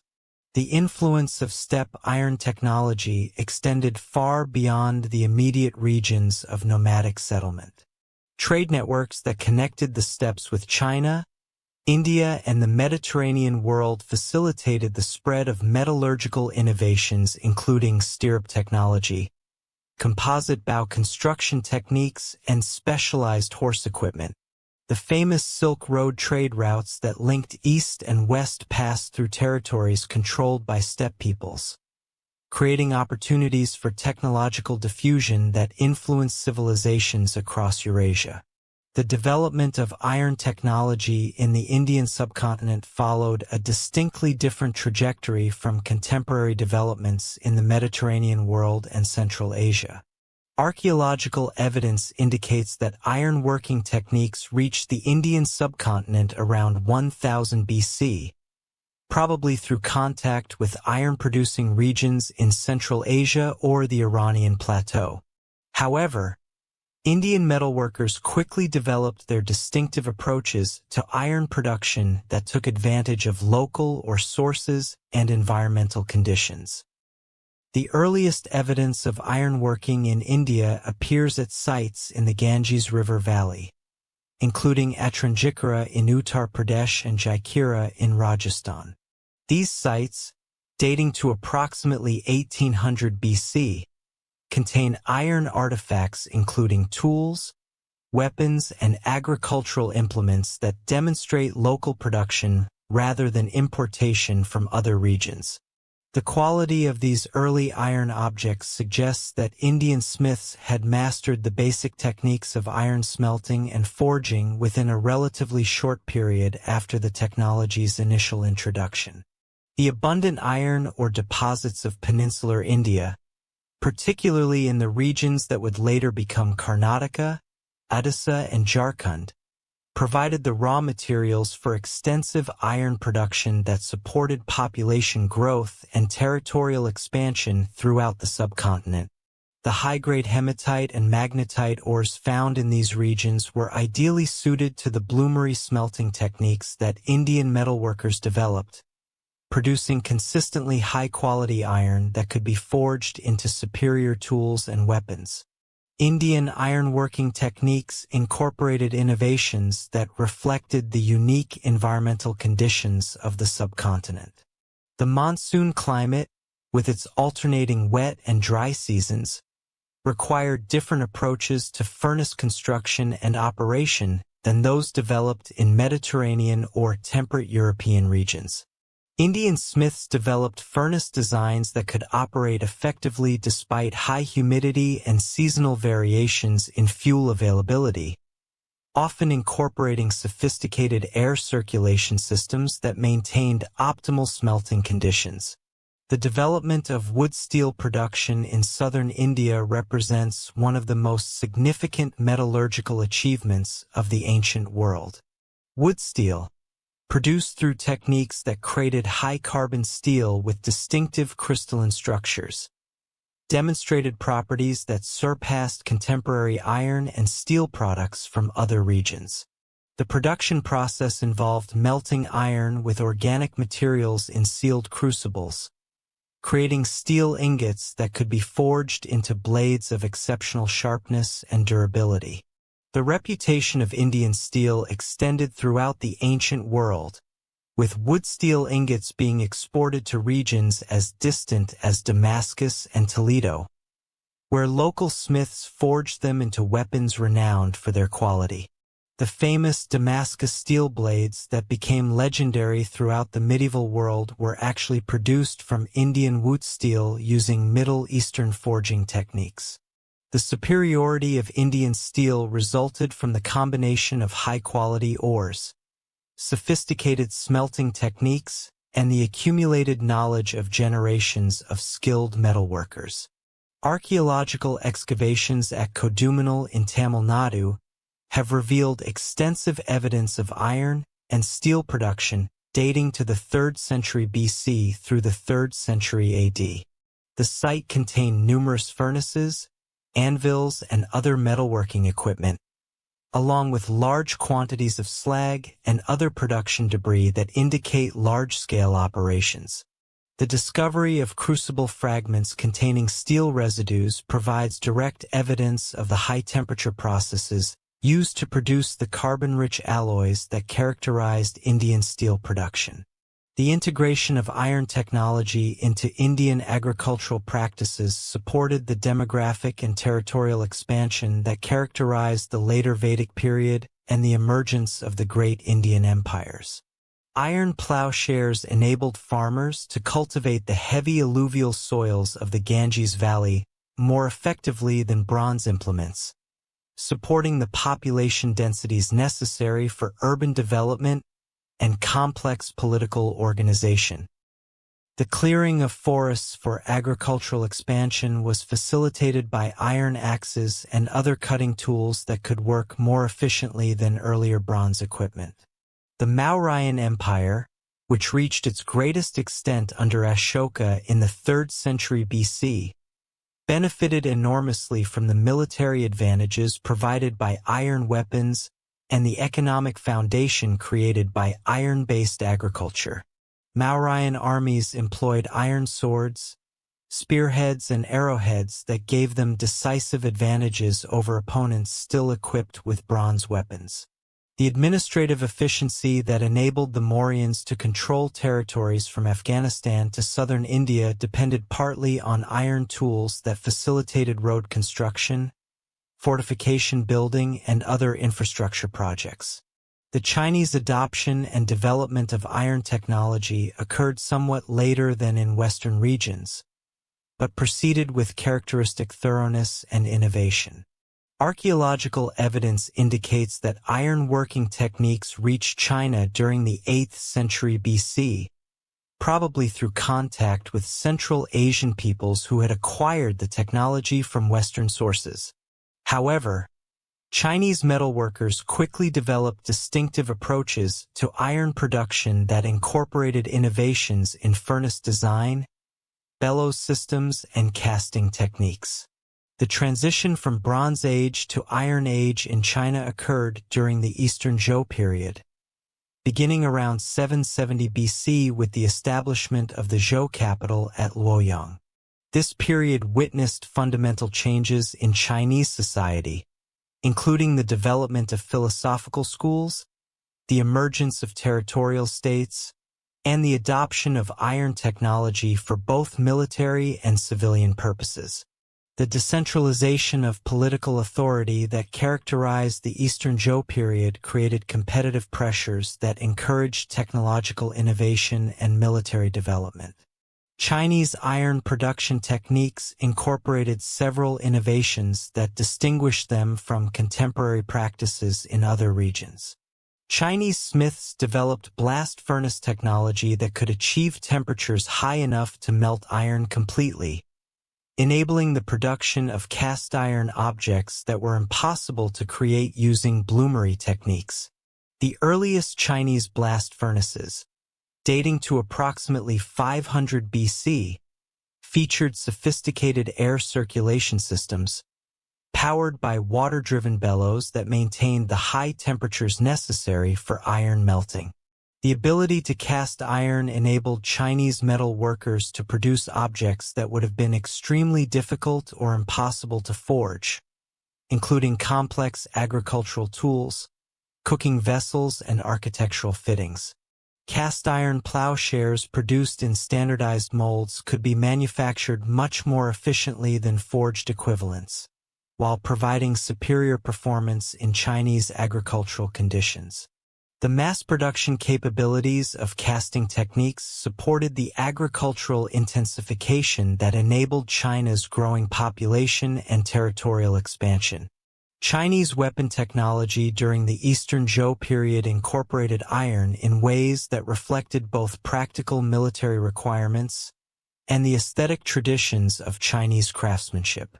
The characteristic Chinese sword, known as a jian, featured a straight, double-edged blade with elaborate bronze or iron fittings that demonstrated the owner's wealth and status. The production of these swords required sophisticated techniques for joining iron blades with bronze hilts and creating the complex geometric patterns that decorated the finest examples. The development of crossbow technology in China during the 4th century BC represented a significant military innovation that incorporated iron components in crucial functional roles. Chinese crossbows featured iron triggers, stirrups, and bolt heads that provided superior performance compared to earlier all-bronze or all-wood designs.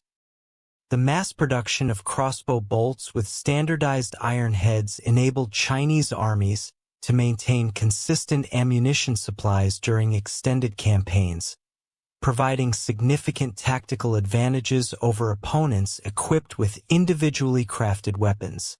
The philosophical schools that emerged during the Eastern Zhou period, including Confucianism, Taoism, and legalism, developed within the context of rapid technological and social change that included the widespread adoption of iron technology. These philosophical traditions address questions about social organization, political authority, and individual conduct that arose partly from the disruptions caused by technological innovation and military competition between rival states. The Confucian emphasis on social harmony and proper relationships reflected concerns about the social disruptions that accompanied technological change and political fragmentation. Confucian texts from the period reveal awareness that new technologies, including iron weapons and agricultural tools, were changing traditional social relationships and creating new forms of inequality and conflict. The Confucian solution emphasized education, moral cultivation, and proper governance as means of managing technological change while preserving social stability. The legalist school, which emphasized strict laws and centralized authority, developed administrative techniques that incorporated iron technology into state-controlled production systems. Legalist theorists like Shang Yang and Han Fei recognized that control over iron production and distribution could provide rulers with decisive advantages over their rivals. The Qin state's eventual unification of China under legalist principles was facilitated partly by its systematic control over iron production and its ability to equip large armies with standardized iron weapons.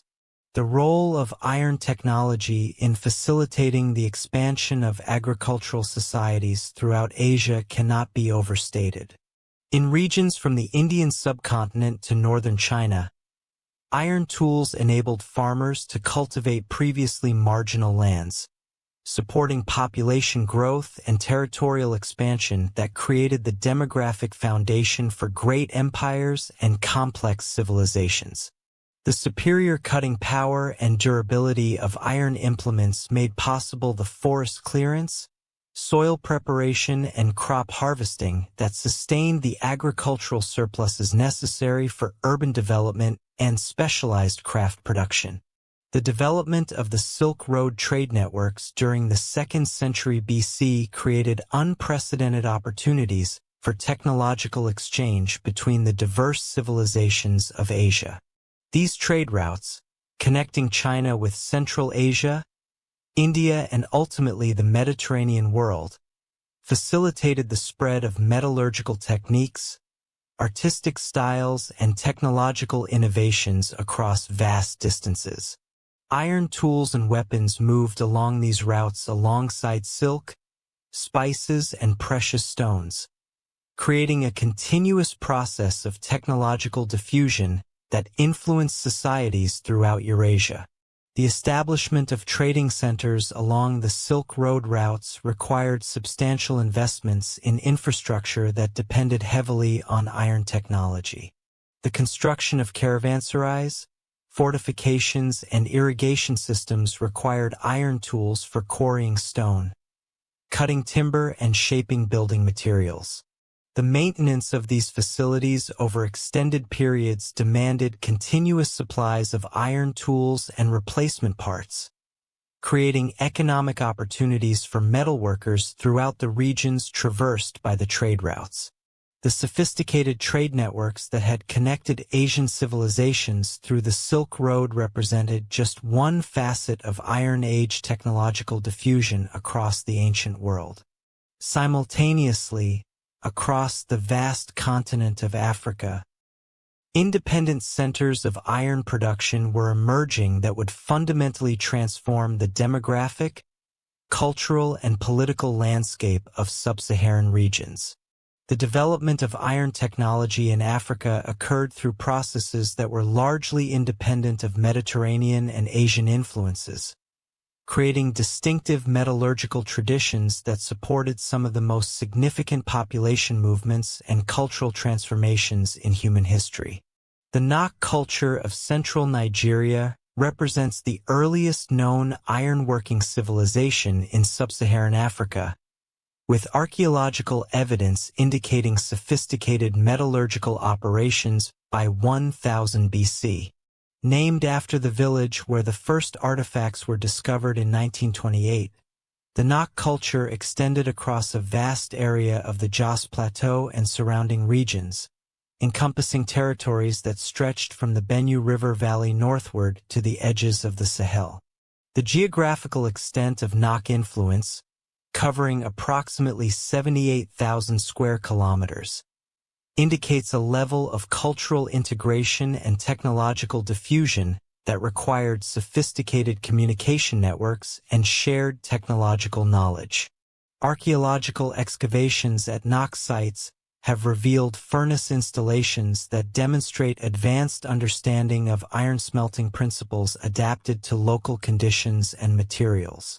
The furnaces discovered at sites like Taruga, dating to approximately 800 to 400 BC, featured cylindrical clay construction with internal diameters ranging from 50 to 60 centimeters and heights exceeding 1 meter. These installations incorporated sophisticated air circulation systems, with multiple tuyères positioned at strategic points around the furnace circumference to ensure optimal oxygen flow during the smelting process.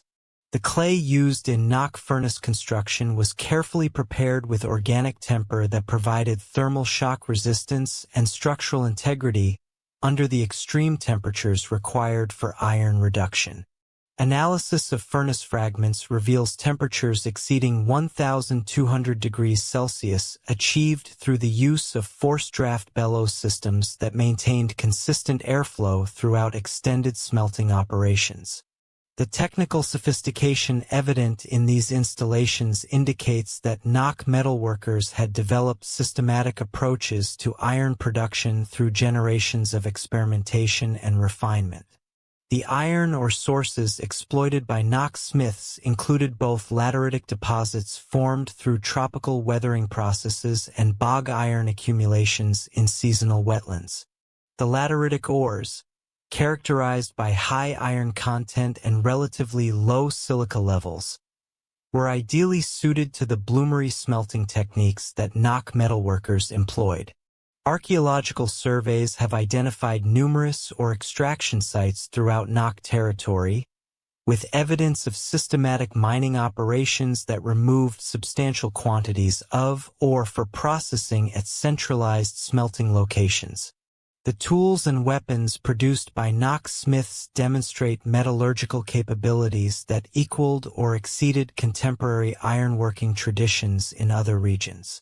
Iron hoes, axes, and knives found at Nok sites show evidence of sophisticated forging techniques that created optimal hardness distributions for specific functional requirements. Agricultural implements featured hard cutting edges with softer, more flexible cores that prevented catastrophic failure during use, while weapons incorporated design elements that maximized penetrating power and structural durability. The famous Nok terracotta sculptures, which have made the culture renowned throughout the archaeological world, were produced using iron tools that enabled unprecedented precision in clay modeling and surface finishing. The sculptural tradition that emerged within Nok culture created life-sized human figures with elaborate hairstyles, jewelry, and clothing that demonstrated sophisticated artistic capabilities and complex social organization. The production of these sculptures required iron tools for clay preparation, detailed carving, and surface texturing that would have been impossible to achieve using stone or bronze implements. The social implications of Nok terracotta art suggest the existence of specialized craft production systems that could support artists dedicated to creating non-utilitarian objects. The technical requirements for producing large-scale terracotta sculptures included knowledge of clay composition, firing techniques, and structural engineering that prevented cracking or collapse during the drying and firing processes. The investment of resources required for these artistic productions indicates that Nok society had developed economic systems capable of generating surpluses sufficient to support specialized artistic activities. The distribution of Nok artifacts across central Nigeria reveals trade networks that connected iron-producing centers with communities throughout the region. Iron tools and weapons found at sites hundreds of kilometers from known smelting locations indicate systematic distribution systems that spread Nok technological innovations across diverse ecological zones. The standardization evident in many Nok iron implements suggests organized production systems that could maintain consistent quality standards across multiple workshops and production centers. The environmental context of Nok iron production involved the systematic exploitation of forest resources for fuel and the development of agricultural systems that could support concentrated populations engaged in specialized craft production. The Jos Plateau region, with its abundant iron ore deposits and forest cover, provided ideal conditions for iron production, while the surrounding savanna zones offered opportunities for agricultural expansion using iron tools. Archaeological evidence indicates that Nok communities cleared substantial forest areas for both fuel production and agricultural development, creating landscape modifications that persisted for centuries. The decline of Nok culture around 300 AD coincided with broader environmental and demographic changes that affected much of the West African Sudan. Climate fluctuations during the late 1st millennium AD created conditions of increased aridity that may have disrupted the agricultural systems that supported Nok population concentrations. However, the technological innovations developed within Nok culture, particularly ironworking techniques and agricultural practices, continued to influence subsequent developments throughout the region. The Bantu expansion represents one of the most significant demographic and cultural transformations in African history, involving the gradual spread of Bantu-speaking populations from their original homeland in the Cameroon-Nigeria border region across most of Central, Eastern, and Southern Africa. This expansion, which began around 1000 BC and continued for over a millennium, was closely associated with the spread of iron technology, agricultural innovations, and distinctive cultural practices that fundamentally transformed the societies and landscapes of sub-Saharan Africa. The original Bantu homeland, located in the grasslands and forest margins of modern Cameroon and southeastern Nigeria, provided environmental conditions that favored the development of mixed farming systems, combining crop cultivation with livestock management. Archaeological evidence from early Bantu sites indicates that these communities had developed sophisticated agricultural techniques using iron tools by approximately 1000 BC. enabling them to achieve population densities that exceeded the carrying capacity of their original territories and encouraging expansion into new regions. The initial phases of Bantu expansion involved movement eastward along the northern margins of the equatorial forest, with early Bantu communities establishing settlements in the Ubangi River Valley and the northern edges of the Congo Basin. These pioneering communities carried with them ironworking knowledge, agricultural techniques, and cultural practices that enabled them to adapt successfully to new environmental conditions while maintaining their distinctive identity. Archaeological sites dating to the early 1st millennium BC in the Central African Republic and southern Chad contain iron artifacts and pottery styles that demonstrate clear connections to the original Bantu homeland. The iron technology carried by expanding Bantu communities included both the technical knowledge necessary for ore identification and smelting, and the social organization required to support specialized metalworking activities. Bantu smiths developed furnace designs adapted to the diverse types and fuel sources encountered during their expansion, creating regional variations in smelting techniques while maintaining core technological principles. The portability of ironworking knowledge enabled Bantu communities to establish independent production centers wherever suitable ores and fuel sources were available. The agricultural systems developed by Bantu communities incorporated iron tools in ways that maximized productivity in tropical African environments. Iron hoes and axes enabled more efficient forest clearance and soil preparation than stone tools, while iron knives and sickles improved harvesting efficiency for both wild and domesticated plants. The development of yam cultivation, which became a staple crop throughout much of Bantu Africa, was facilitated by iron-digging tools that could penetrate hard soils and extract tubers without damage. The expansion of Bantu communities southward through the equatorial forest regions required adaptations to environmental conditions that differed significantly from their original savanna homeland.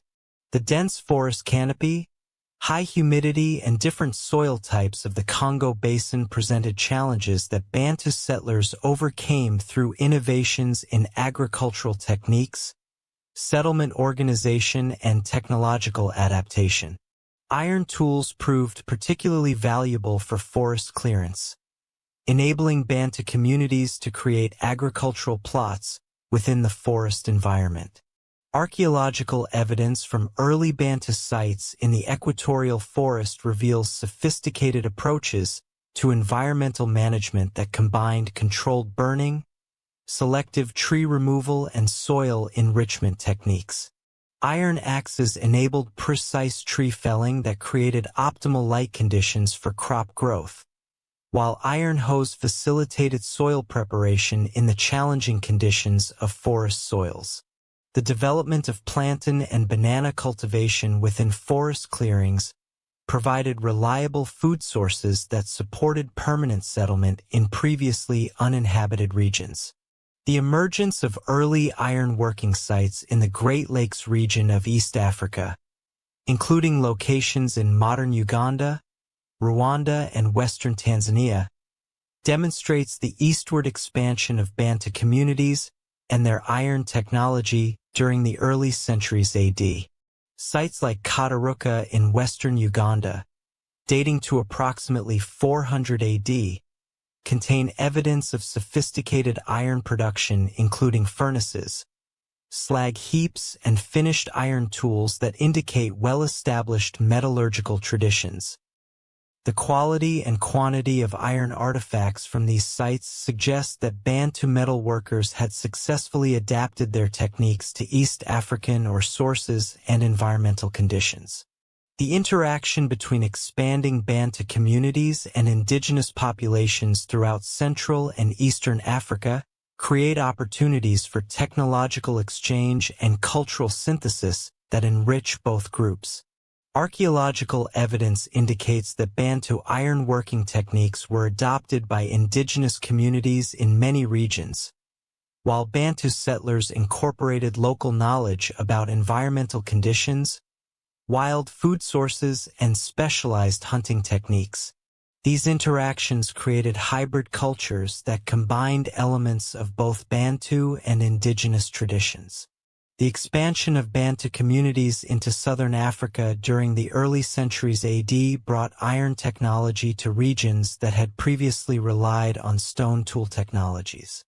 The archaeological site of Bruderstroom in South Africa, dating to approximately 300 AD, provides evidence of early Bantu settlement with iron-working capabilities, pottery traditions, and agricultural practices that demonstrate clear connections to northern Bantu communities.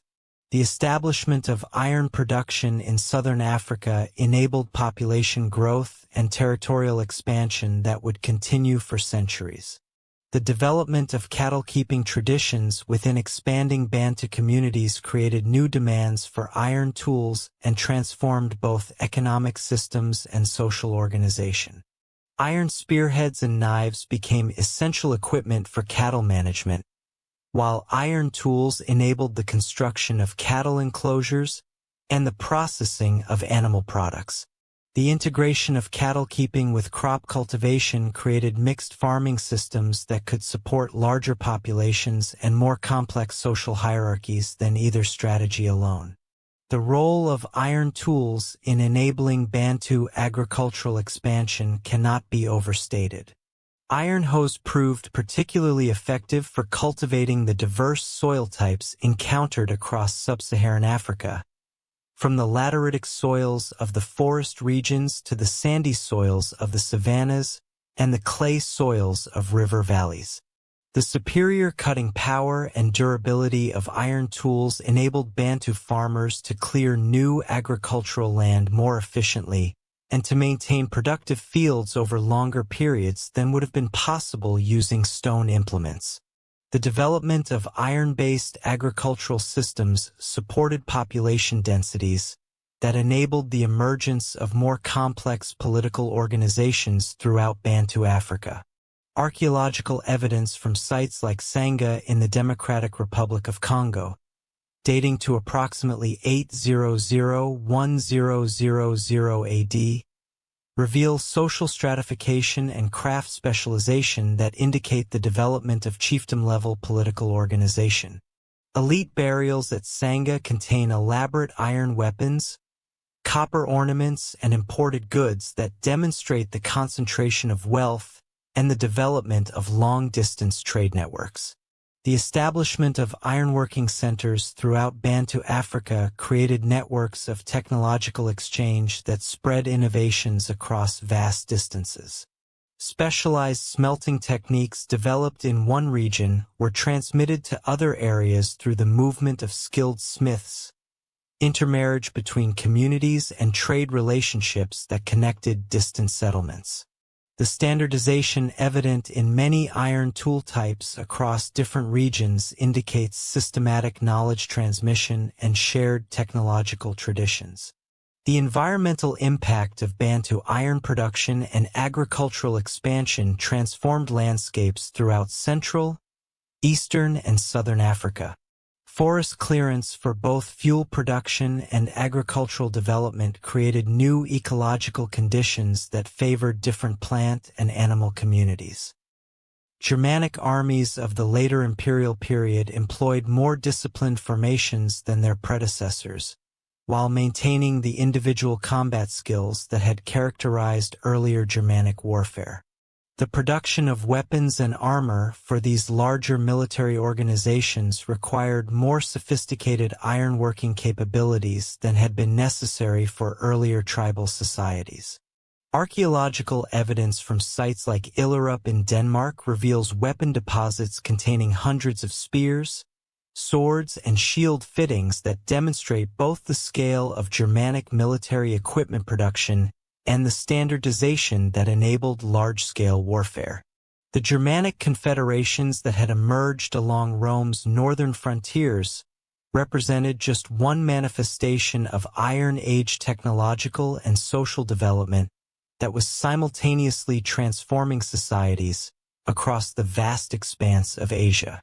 From the windswept steppes of Central Asia to the monsoon-drenched plains of the Indian subcontinent, diverse populations were adapting iron technology to their specific environmental conditions and cultural traditions, creating distinctive civilizations that would profoundly influence the course of world history.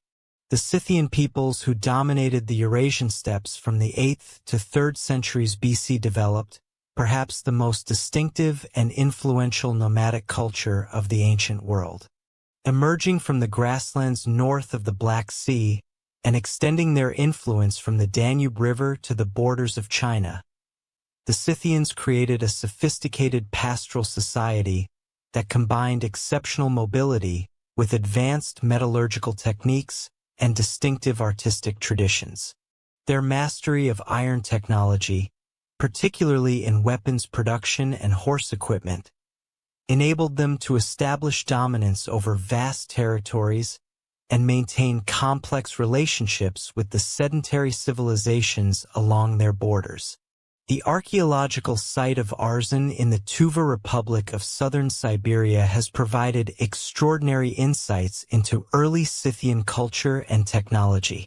The massive burial mounds, or kurgans, at Arzan date to the 8th and 7th centuries BC and contain the remains of Scythian nobles, accompanied by hundreds of horses, elaborate gold ornaments, and sophisticated iron weapons. The preservation conditions in these frozen tombs have maintained organic materials including leather, textiles, and objects that normally decay, offering unprecedented glimpses into Scythian daily life and technological capabilities. The iron weapons discovered at Arzan demonstrate the advanced metallurgical skills of early Scythian smiths. Iron arrowheads, typically measuring 3 to 5 centimeters in length, featured barbed designs specifically adapted for hunting and warfare from horseback. The socketed construction of these arrowheads, where the iron point was forged with a hollow socket to accommodate wooden shafts, required precise temperature control and sophisticated forging techniques. Analysis of surviving examples reveals consistent carbon content and heat treatment that produced optimal hardness for penetrating both animal hide and human armor. Scythian sword production represented another significant achievement in steppe metallurgy. The characteristic akonyx, a short sword measuring 40 to 60 centimeters in length, featured a straight double-edged blade with a distinctive crossguard and pommel design. These swords were specifically designed for mounted combat, with their compact size allowing effective use from horseback, while their robust construction could withstand the stresses of cavalry warfare. The metallurgical analysis of preserved examples reveals sophisticated techniques for creating differential hardness, with hard cutting edges and flexible cores that prevented catastrophic blade failure during combat. The development of Scythian horse equipment incorporated iron technology in ways that revolutionized steppe warfare and pastoral management. The technological mastery that had enabled Bantu communities to transform the landscapes of sub-Saharan Africa through iron-based agriculture and metallurgy was simultaneously revolutionizing another civilization that would come to dominate the Mediterranean world and much of Europe. On the Italian peninsula, the Roman Republic was developing military and engineering capabilities that would prove unmatched in the ancient world, built upon systematic exploitation of iron technology and innovative approaches to standardization, logistics, and territorial administration. The early Roman Republic inherited metallurgical traditions from their Etruscan neighbors and Greek colonists in southern Italy, but Roman military demands and territorial ambitions drove innovations in iron production that exceeded anything achieved by previous Mediterranean civilizations.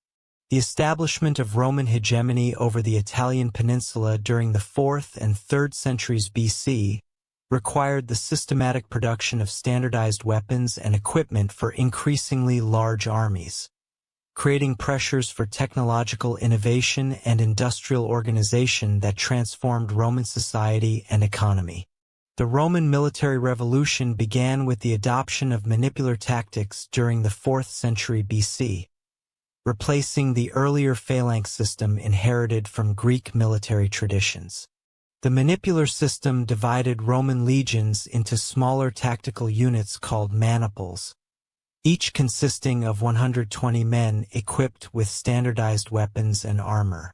This tactical innovation required unprecedented quantities of iron weapons produced to consistent specifications, driving the development of specialized workshops and quality control systems that ensured battlefield effectiveness. The Roman gladius, the short sword that became synonymous with legionary warfare, represented a masterpiece of practical weapon design optimized for close combat in disciplined formations. Measuring approximately 60 to 70 centimeters in length, the gladius featured a straight double-edged blade with a pronounced point designed for thrusting attacks.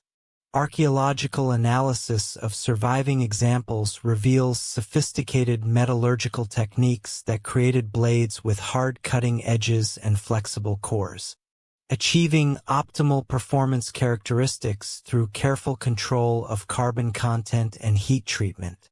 Roman weapon production during the Republic period incorporated systematic approaches to standardization that enabled mass production while maintaining consistent quality.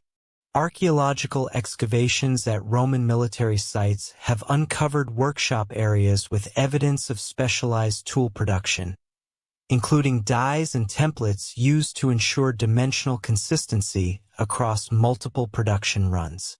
The standardization of weapon specifications enabled Roman armies to maintain supply chains that could equip legions deployed across vast territories with interchangeable equipment and replacement parts.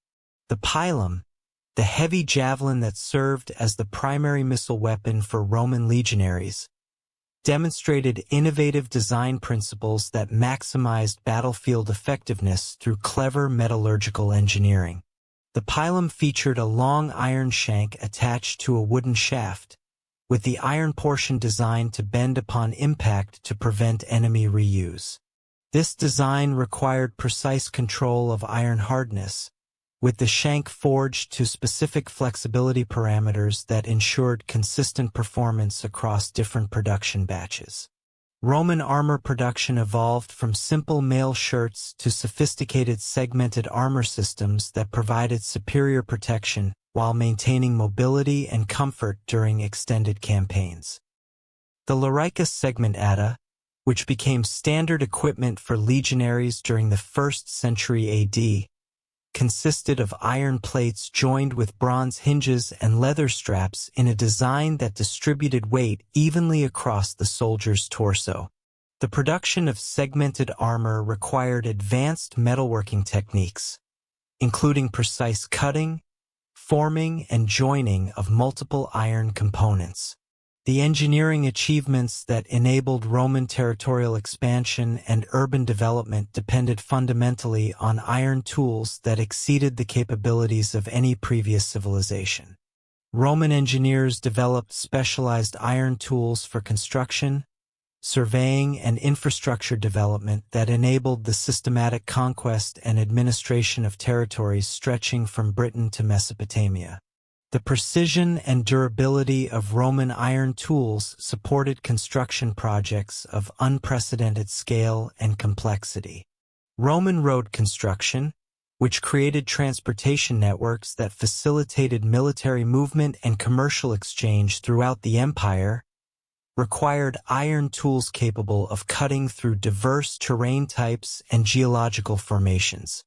Roman road builders used iron picks, shovels, and cutting tools to excavate roadbeds, quarry stone, and shape building materials, with precision that ensured consistent road quality across thousands of kilometers.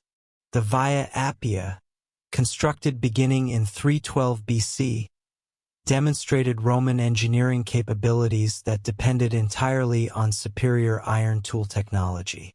The construction techniques developed for Roman roads incorporated innovations that maximized durability and load-bearing capacity through systematic use of iron tools and fittings. Roman engineers used iron measuring instruments to ensure precise gradients and alignments, while iron cutting tools enabled the shaping of stone blocks to exact specifications. Iron clamps and dowels joined masonry elements in ways that created structural integrity, capable of supporting heavy military and commercial traffic for centuries. Roman aqueduct construction represented perhaps the most sophisticated hydraulic engineering achievement of the ancient world, requiring iron tools and techniques that enabled precise surveying, stone cutting, and pipe fitting across distances exceeding 100 kilometers.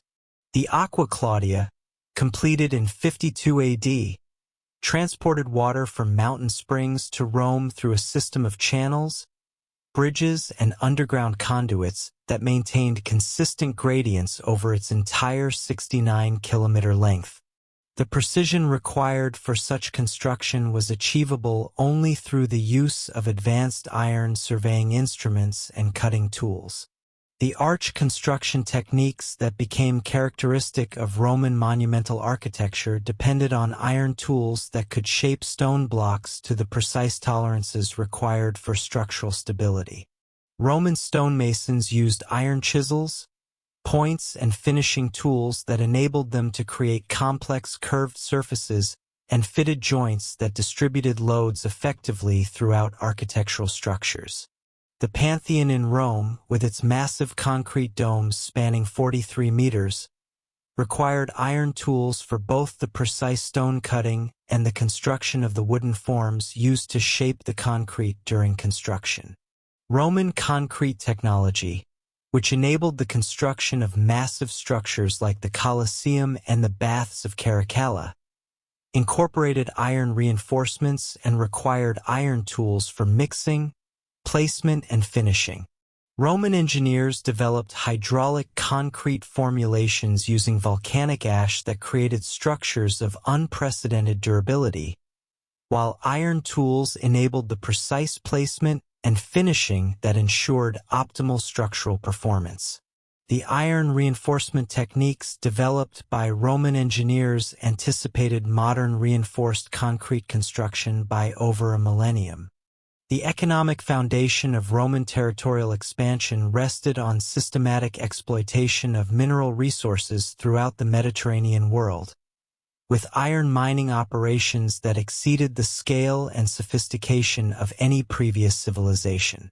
Roman mining engineers developed techniques for deep shaft mining, hydraulic extraction, and/or processing that enabled the exploitation of previously inaccessible deposits while maintaining consistent production levels over extended periods. The Roman iron mining operations in Britain, established following the conquest of 43 AD, transformed the economic landscape of the province while providing crucial raw materials for imperial military and construction needs. The Forest of Dean, with its abundant iron ore deposits, became a major production center that supplied iron throughout the Western Empire. Archaeological excavations have revealed Roman mining installations with sophisticated drainage systems or processing facilities, and transportation networks that moved finished iron products to military bases and urban centers throughout Britain. Roman mining techniques in Britain incorporated innovations that maximized ore extraction while minimizing labor costs and environmental impact. Roman engineers used water-powered machinery to operate bellows systems for smelting furnaces, while hydraulic mining techniques enabled the extraction of ore from hillside deposits using controlled water flows. The scale of Roman iron production in Britain is evident from the massive slag heaps that remain at sites like Lydney and Arragonium, indicating continuous operation over several centuries. The Spanish iron mines, particularly those in the regions that would become Asturias and Leon, provided another crucial source of high-quality iron, or for Roman military and civilian needs. Roman mining operations in Spain incorporated techniques learned from indigenous populations while introducing innovations in shaft construction, ventilation, and/or transportation. The iron mines at Las Medulas, while primarily famous for gold extraction, also produced substantial quantities of iron or using hydraulic mining techniques that reshaped entire landscapes. The Noricum region, encompassing parts of modern Austria and Slovenia, became renowned throughout the Roman world for producing the highest quality iron and metallurgists. Norican steel, known as ferrum noricum, was specifically sought after for weapon production due to its superior hardness and edge retention characteristics. Roman writers, including Pliny the Elder, praised Norican iron for its exceptional quality, while archaeological analysis has confirmed that Norican steel achieved carbon contents and microstructures that rivaled tool steels. The production techniques developed in Noricum incorporated innovations in furnace design and heat treatment that created steel with properties superior to contemporary products from other regions. Norican smiths developed quenching techniques using local water sources that achieved optimal hardness distributions, while their forging methods created weapons and tools that maintained sharp edges through extended use. The reputation of Norican steel extended throughout the empire, with wealthy Romans specifically commissioning weapons and tools made from Norican iron. The social and economic impact of Roman iron production transformed communities throughout the empire, creating new forms of specialization, urbanization, and commercial exchange that connected distant regions through integrated production networks. Roman ironworking communities developed sophisticated guild systems that regulated training, quality standards, and commercial practices, while imperial administration provided legal frameworks that protected intellectual property and maintained trade relationships. The Roman approach to technology transfer and industrial development differed markedly from previous civilizations in its systematic integration of local knowledge with imperial standards and practices. Roman engineers and administrators worked to identify and exploit local resources, while introducing standardized techniques and quality controls that ensured consistent production across diverse geographical and cultural contexts. This approach enabled the empire to maximize resource utilization while maintaining technological superiority over potential rivals. The decline of the Western Roman Empire during the 5th century AD occurred through complex processes that involved military pressure from Germanic tribes, economic disruption, and administrative breakdown that undermined the technological and organizational systems that had sustained Roman power. The loss of territorial control disrupted the supply chains that had provided iron ore and finished products to Roman armies and urban centers, while the breakdown of imperial administration eliminated the coordination that had enabled large-scale production and distribution.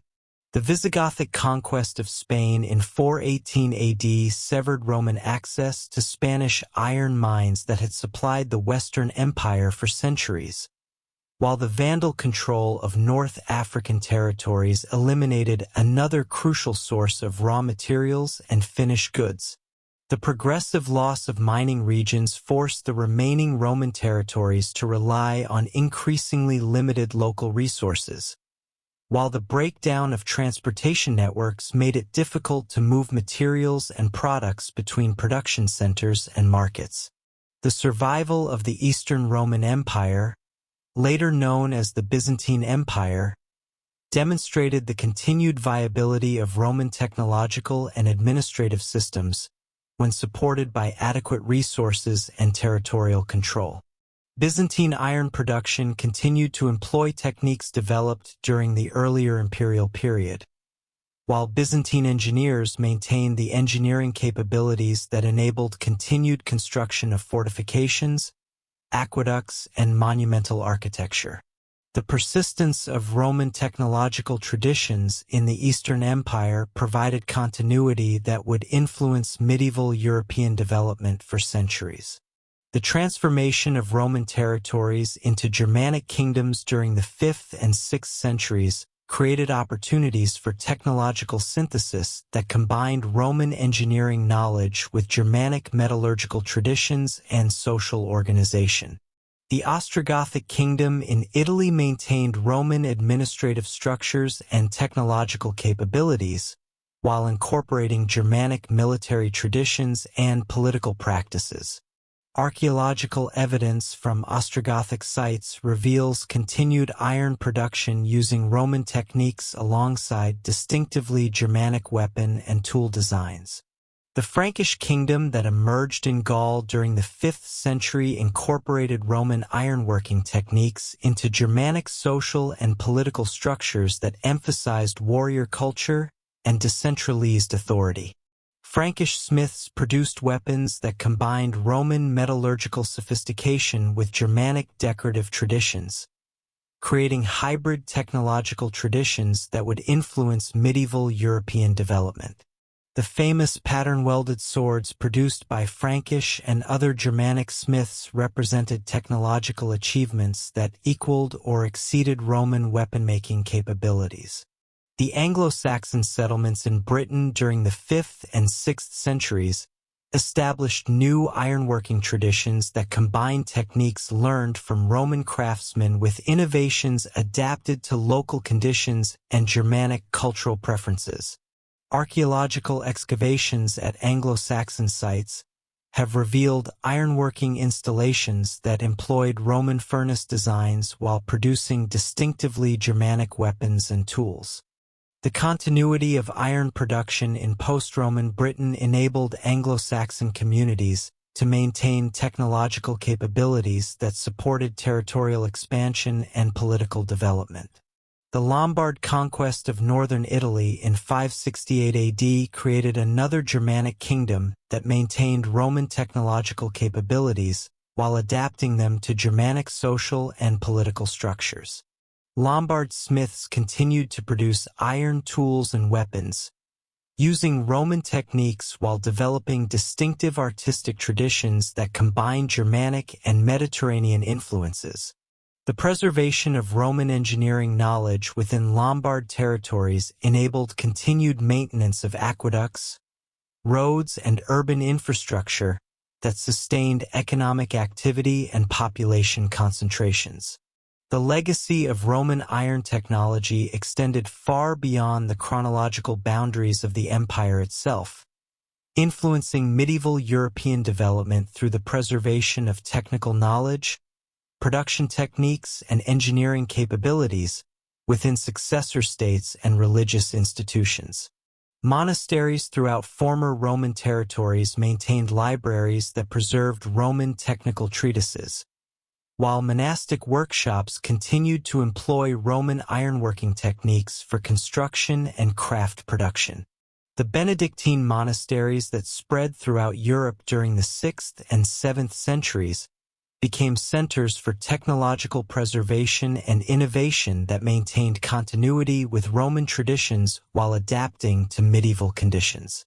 The technological preservation efforts of Benedictine monasteries represented just one facet of the complex transformation occurring across Europe and beyond as the Classical Iron Age gradually gave way to what historians would later term the early medieval period. This transition, spanning roughly from 400 to 800 AD, involved not merely the political fragmentation of the Roman Empire, but fundamental changes in how societies organized production, understood technology, and conceptualized their relationship with the material world. The boundaries between Iron Age and medieval civilizations proved far more fluid than traditional periodization schemes suggest, with technological continuities persisting alongside dramatic social and cultural innovations. The gradual nature of this transformation becomes evident when examining the persistence of ironworking techniques across political boundaries and cultural divisions. In the former Roman territories of Gaul, Frankish smiths continued operating workshops that employed furnace designs developed during the imperial period, while incorporating decorative techniques derived from Germanic artistic traditions. Archaeological excavations at Merovingian sites like Lavoy in northeastern France have revealed ironworking installations that demonstrate clear technological continuity with Roman practices, including the use of water-powered trip hammers and sophisticated bellow systems that maintained consistent temperatures during extended smelting operations. The Frankish development of pattern welding techniques during the 6th and 7th centuries exemplified the technological synthesis occurring throughout post-Roman Europe. Pattern-welded sword blades, created by forge welding multiple iron and steel rods together before folding and twisting the composite bar, produced weapons with distinctive watered patterns on their surfaces while achieving superior mechanical properties through the controlled distribution of carbon-rich and carbon-poor iron. The production of pattern-welded blades required metallurgical knowledge that combined Roman understanding of heat treatment with Germanic innovations in composite construction techniques. The technical sophistication of pattern welding demanded precise control over forge temperatures, timing of welding operations, and finishing techniques that could only be achieved through extensive experience and systematic knowledge transmission. Master smiths who produced the finest pattern-welded weapons commanded enormous respect within Germanic societies, often enjoying status comparable to nobles and receiving patronage from kings and warrior elites. The famous sword Graham from Norse mythology, described as having been reforged from fragments by the hero Sigurd, likely reflected actual pattern welding techniques that could restore damaged weapons to superior condition. Simultaneously, the eastern regions of the former Roman Empire witnessed different, but equally significant technological developments that maintained classical traditions while adapting to changing political and economic conditions. The Byzantine Empire, centered on Constantinople, preserved Roman engineering capabilities while developing innovations in military technology, urban planning, and industrial organization that would influence European development for centuries. Byzantine iron production continued to employ techniques derived from Roman practices, while incorporating innovations learned through contact with Persian, Arab, and Slavic neighbors. The construction of the Theodosian walls of Constantinople, completed around 450 AD, demonstrated the persistence of Roman engineering capabilities within the Byzantine Empire, while showcasing adaptations to new military technologies and siege techniques. The massive fortification system, featuring multiple defensive circuits with towers, gates, and artillery positions, required iron tools and fittings that exceeded anything produced during the earlier imperial period. Byzantine engineers developed specialized iron reinforcements for gate mechanisms, artillery mounts, and defensive installations that incorporated lessons learned from centuries of siege warfare. Byzantine Greek fire technology, developed during the 7th century AD, represented a significant innovation in military chemistry that required sophisticated metallurgical support systems.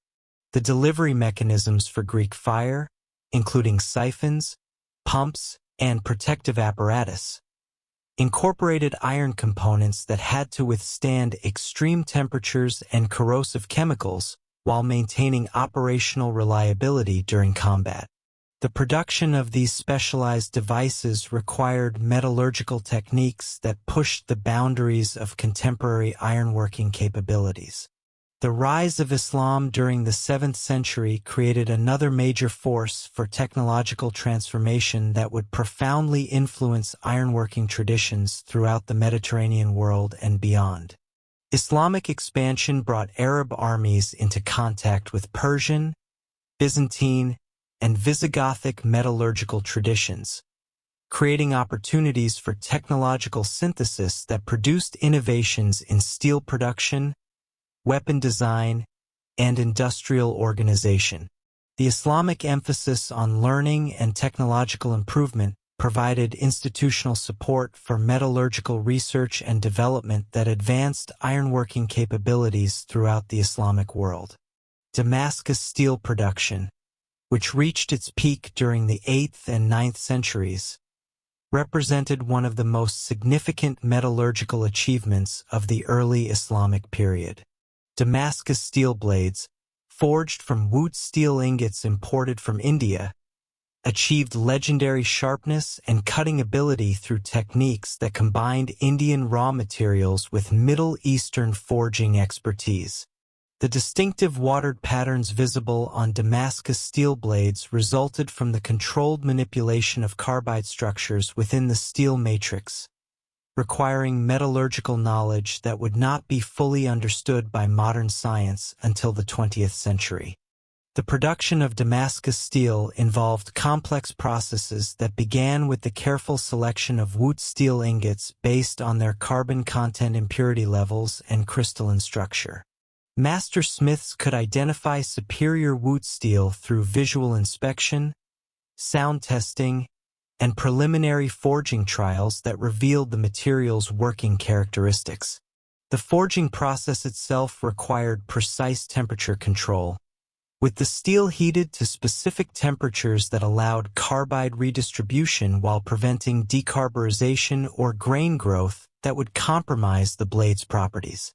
Islamic metallurgical treatises from this period, including works by Al-Kindi and Al-Jazari, provide detailed descriptions of steel production techniques, furnace designs, and quality testing methods that demonstrate sophisticated understanding of metallurgical principles. These texts reveal that Islamic smiths had developed systematic approaches to steel production that incorporated empirical observation, controlled experimentation, and theoretical understanding of the relationships between composition, processing, and performance. The Crusades, beginning in the late 11th century, created extensive opportunities for technological exchange between Islamic and European metallurgical traditions. European knights who encountered Damascus steel weapons during the First Crusade were amazed by their superior cutting ability and edge retention, leading to efforts to acquire both finished weapons and the knowledge necessary for their production. The technological transfer that occurred during the Crusades influenced European sword-making for centuries, with European smiths attempting to replicate the properties of Damascus steel using local materials and techniques.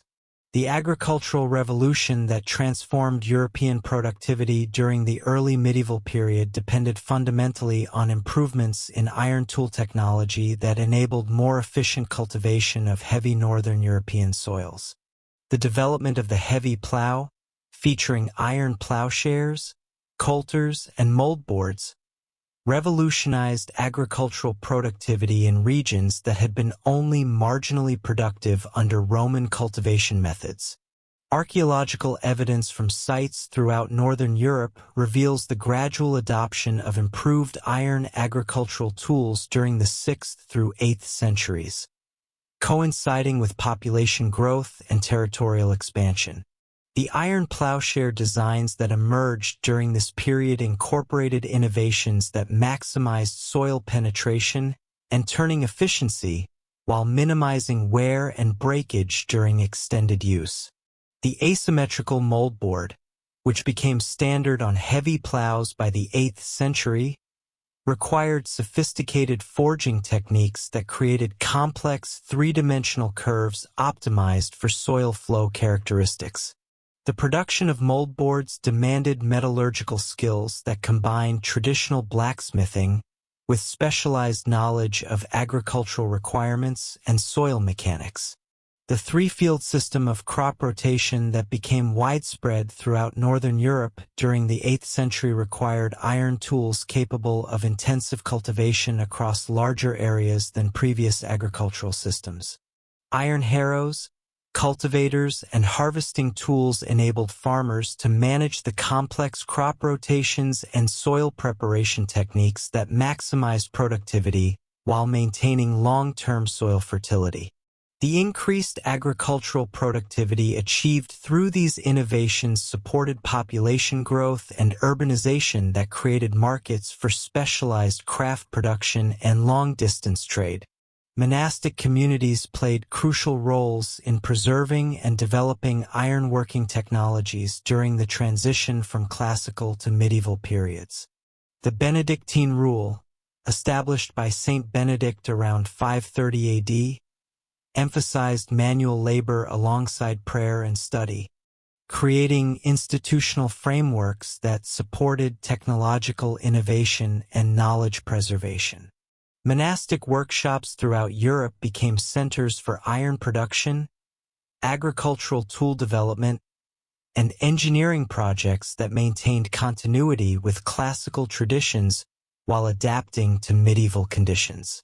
The monastery of Saint Denis near Paris, founded in the 7th century, developed into a major center for metallurgical innovation that influenced French technological development for centuries.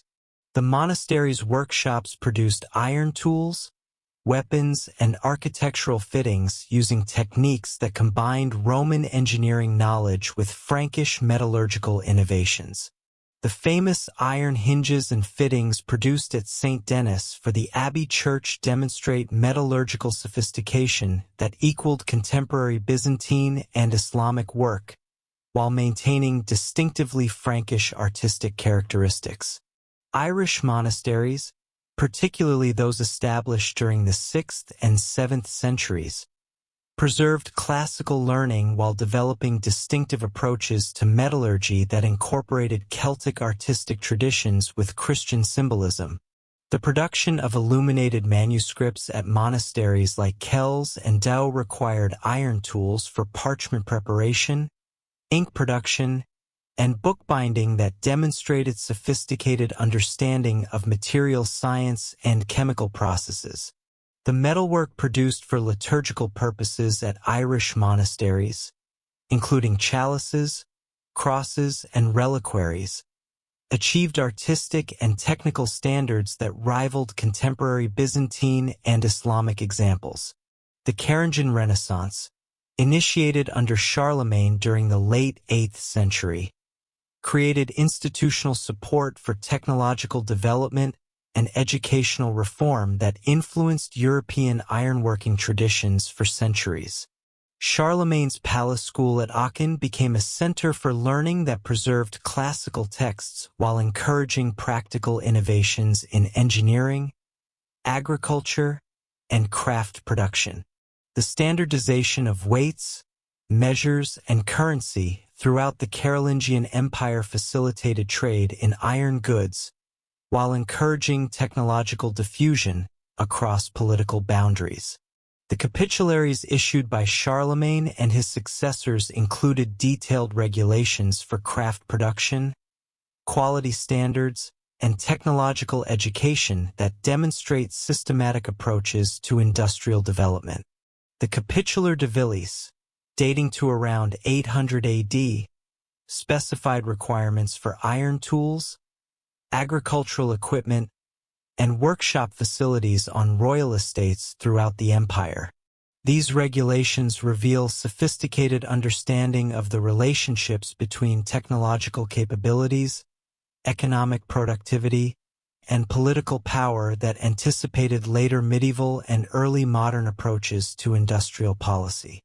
The Viking expansion that began during the 8th century represented another significant factor in technological diffusion throughout Northern Europe and beyond. Viking raids and trading expeditions created networks of cultural exchange that spread Scandinavian metallurgical innovations while incorporating techniques learned from contacted populations. The famous Viking ships that enabled their expansion required iron tools for construction, iron fittings for rigging and steering systems, iron weapons for both offense and defense during their voyages. Viking weapon technology, particularly sword production, achieved remarkable sophistication during the 9th and 10th centuries, through techniques that combined Scandinavian metallurgical knowledge with influences from Frankish, Anglo-Saxon, and Slavic traditions. The Ulfbert swords, produced in Frankish workshops but widely used by Viking warriors, demonstrate the international character of early medieval weapon production and the technological exchange that occurred through Viking trading networks. These swords, marked with the inscription plus Wolfbur plus T, achieved metallurgical properties that required crucible steel technology and sophisticated heat treatment techniques. The establishment of Viking settlements in Iceland, Greenland, and North America created opportunities for technological adaptation that demonstrated the flexibility of Scandinavian ironworking traditions. Viking settlers in Iceland developed specialized techniques for processing bog iron using local peat fuel sources, while maintaining weapon and tool production capabilities that enabled successful colonization of previously uninhabited territories.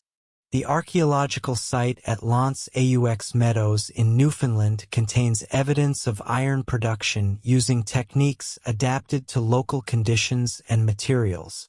The Slavic expansion throughout Eastern Europe during the 6th through 8th centuries created another vector for technological diffusion that spread ironworking techniques across vast territories from the Baltic to the Black Sea. Slavic metallurgical traditions incorporated influences from Germanic, Byzantine, and steppe peoples, while developing distinctive approaches to iron production adapted to the forest environments of Eastern Europe. Archaeological excavations at early Slavic sites have revealed ironworking installations that employed local bog iron sources, while producing tools and weapons that demonstrate clear technological competence.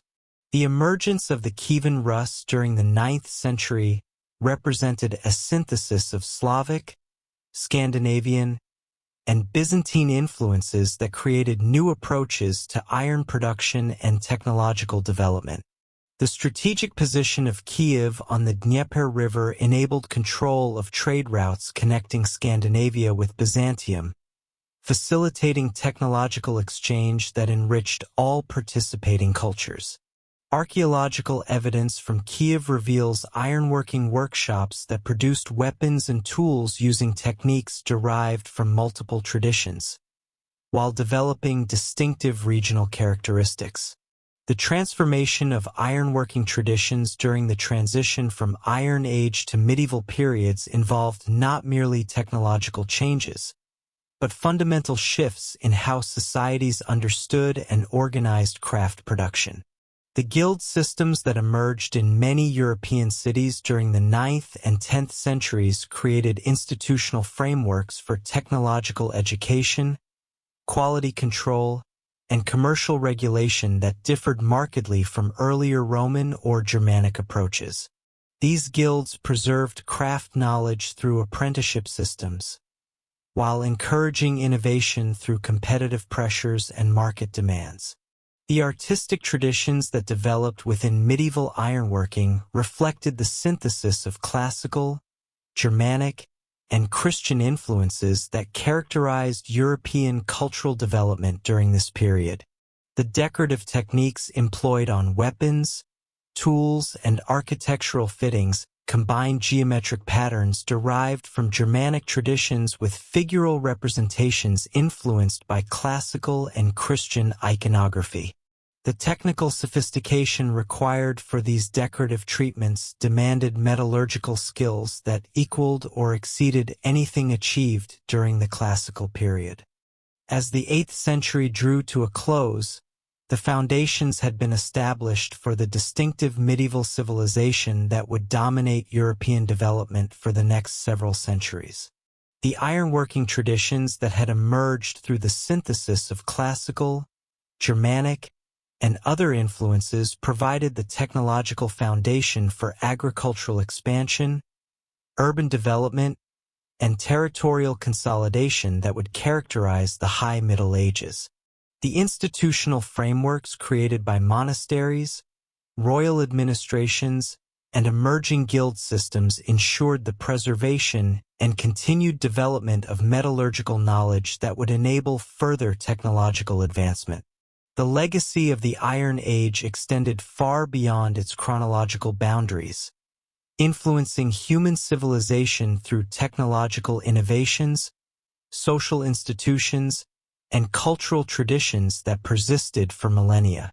The mastery of iron metallurgy had enabled the development of more efficient agricultural systems, more effective military technologies, and more sophisticated engineering capabilities that supported population growth, territorial expansion, and cultural development throughout the ancient world. The political institutions, artistic traditions, and technological foundations established during the Iron Age provided the framework for subsequent civilizations that would build upon these achievements while adapting them to new conditions and challenges. The transformation from Iron Age to medieval civilization represented not an ending, but a continuation of human technological and cultural development that demonstrated the enduring significance of the innovations first achieved by ancient metalworkers who learned to extract iron from ore and forge it into tools that would reshape the world. Thank you so much for watching. See y'all in the next one video. If you like my channel, like and subscribe.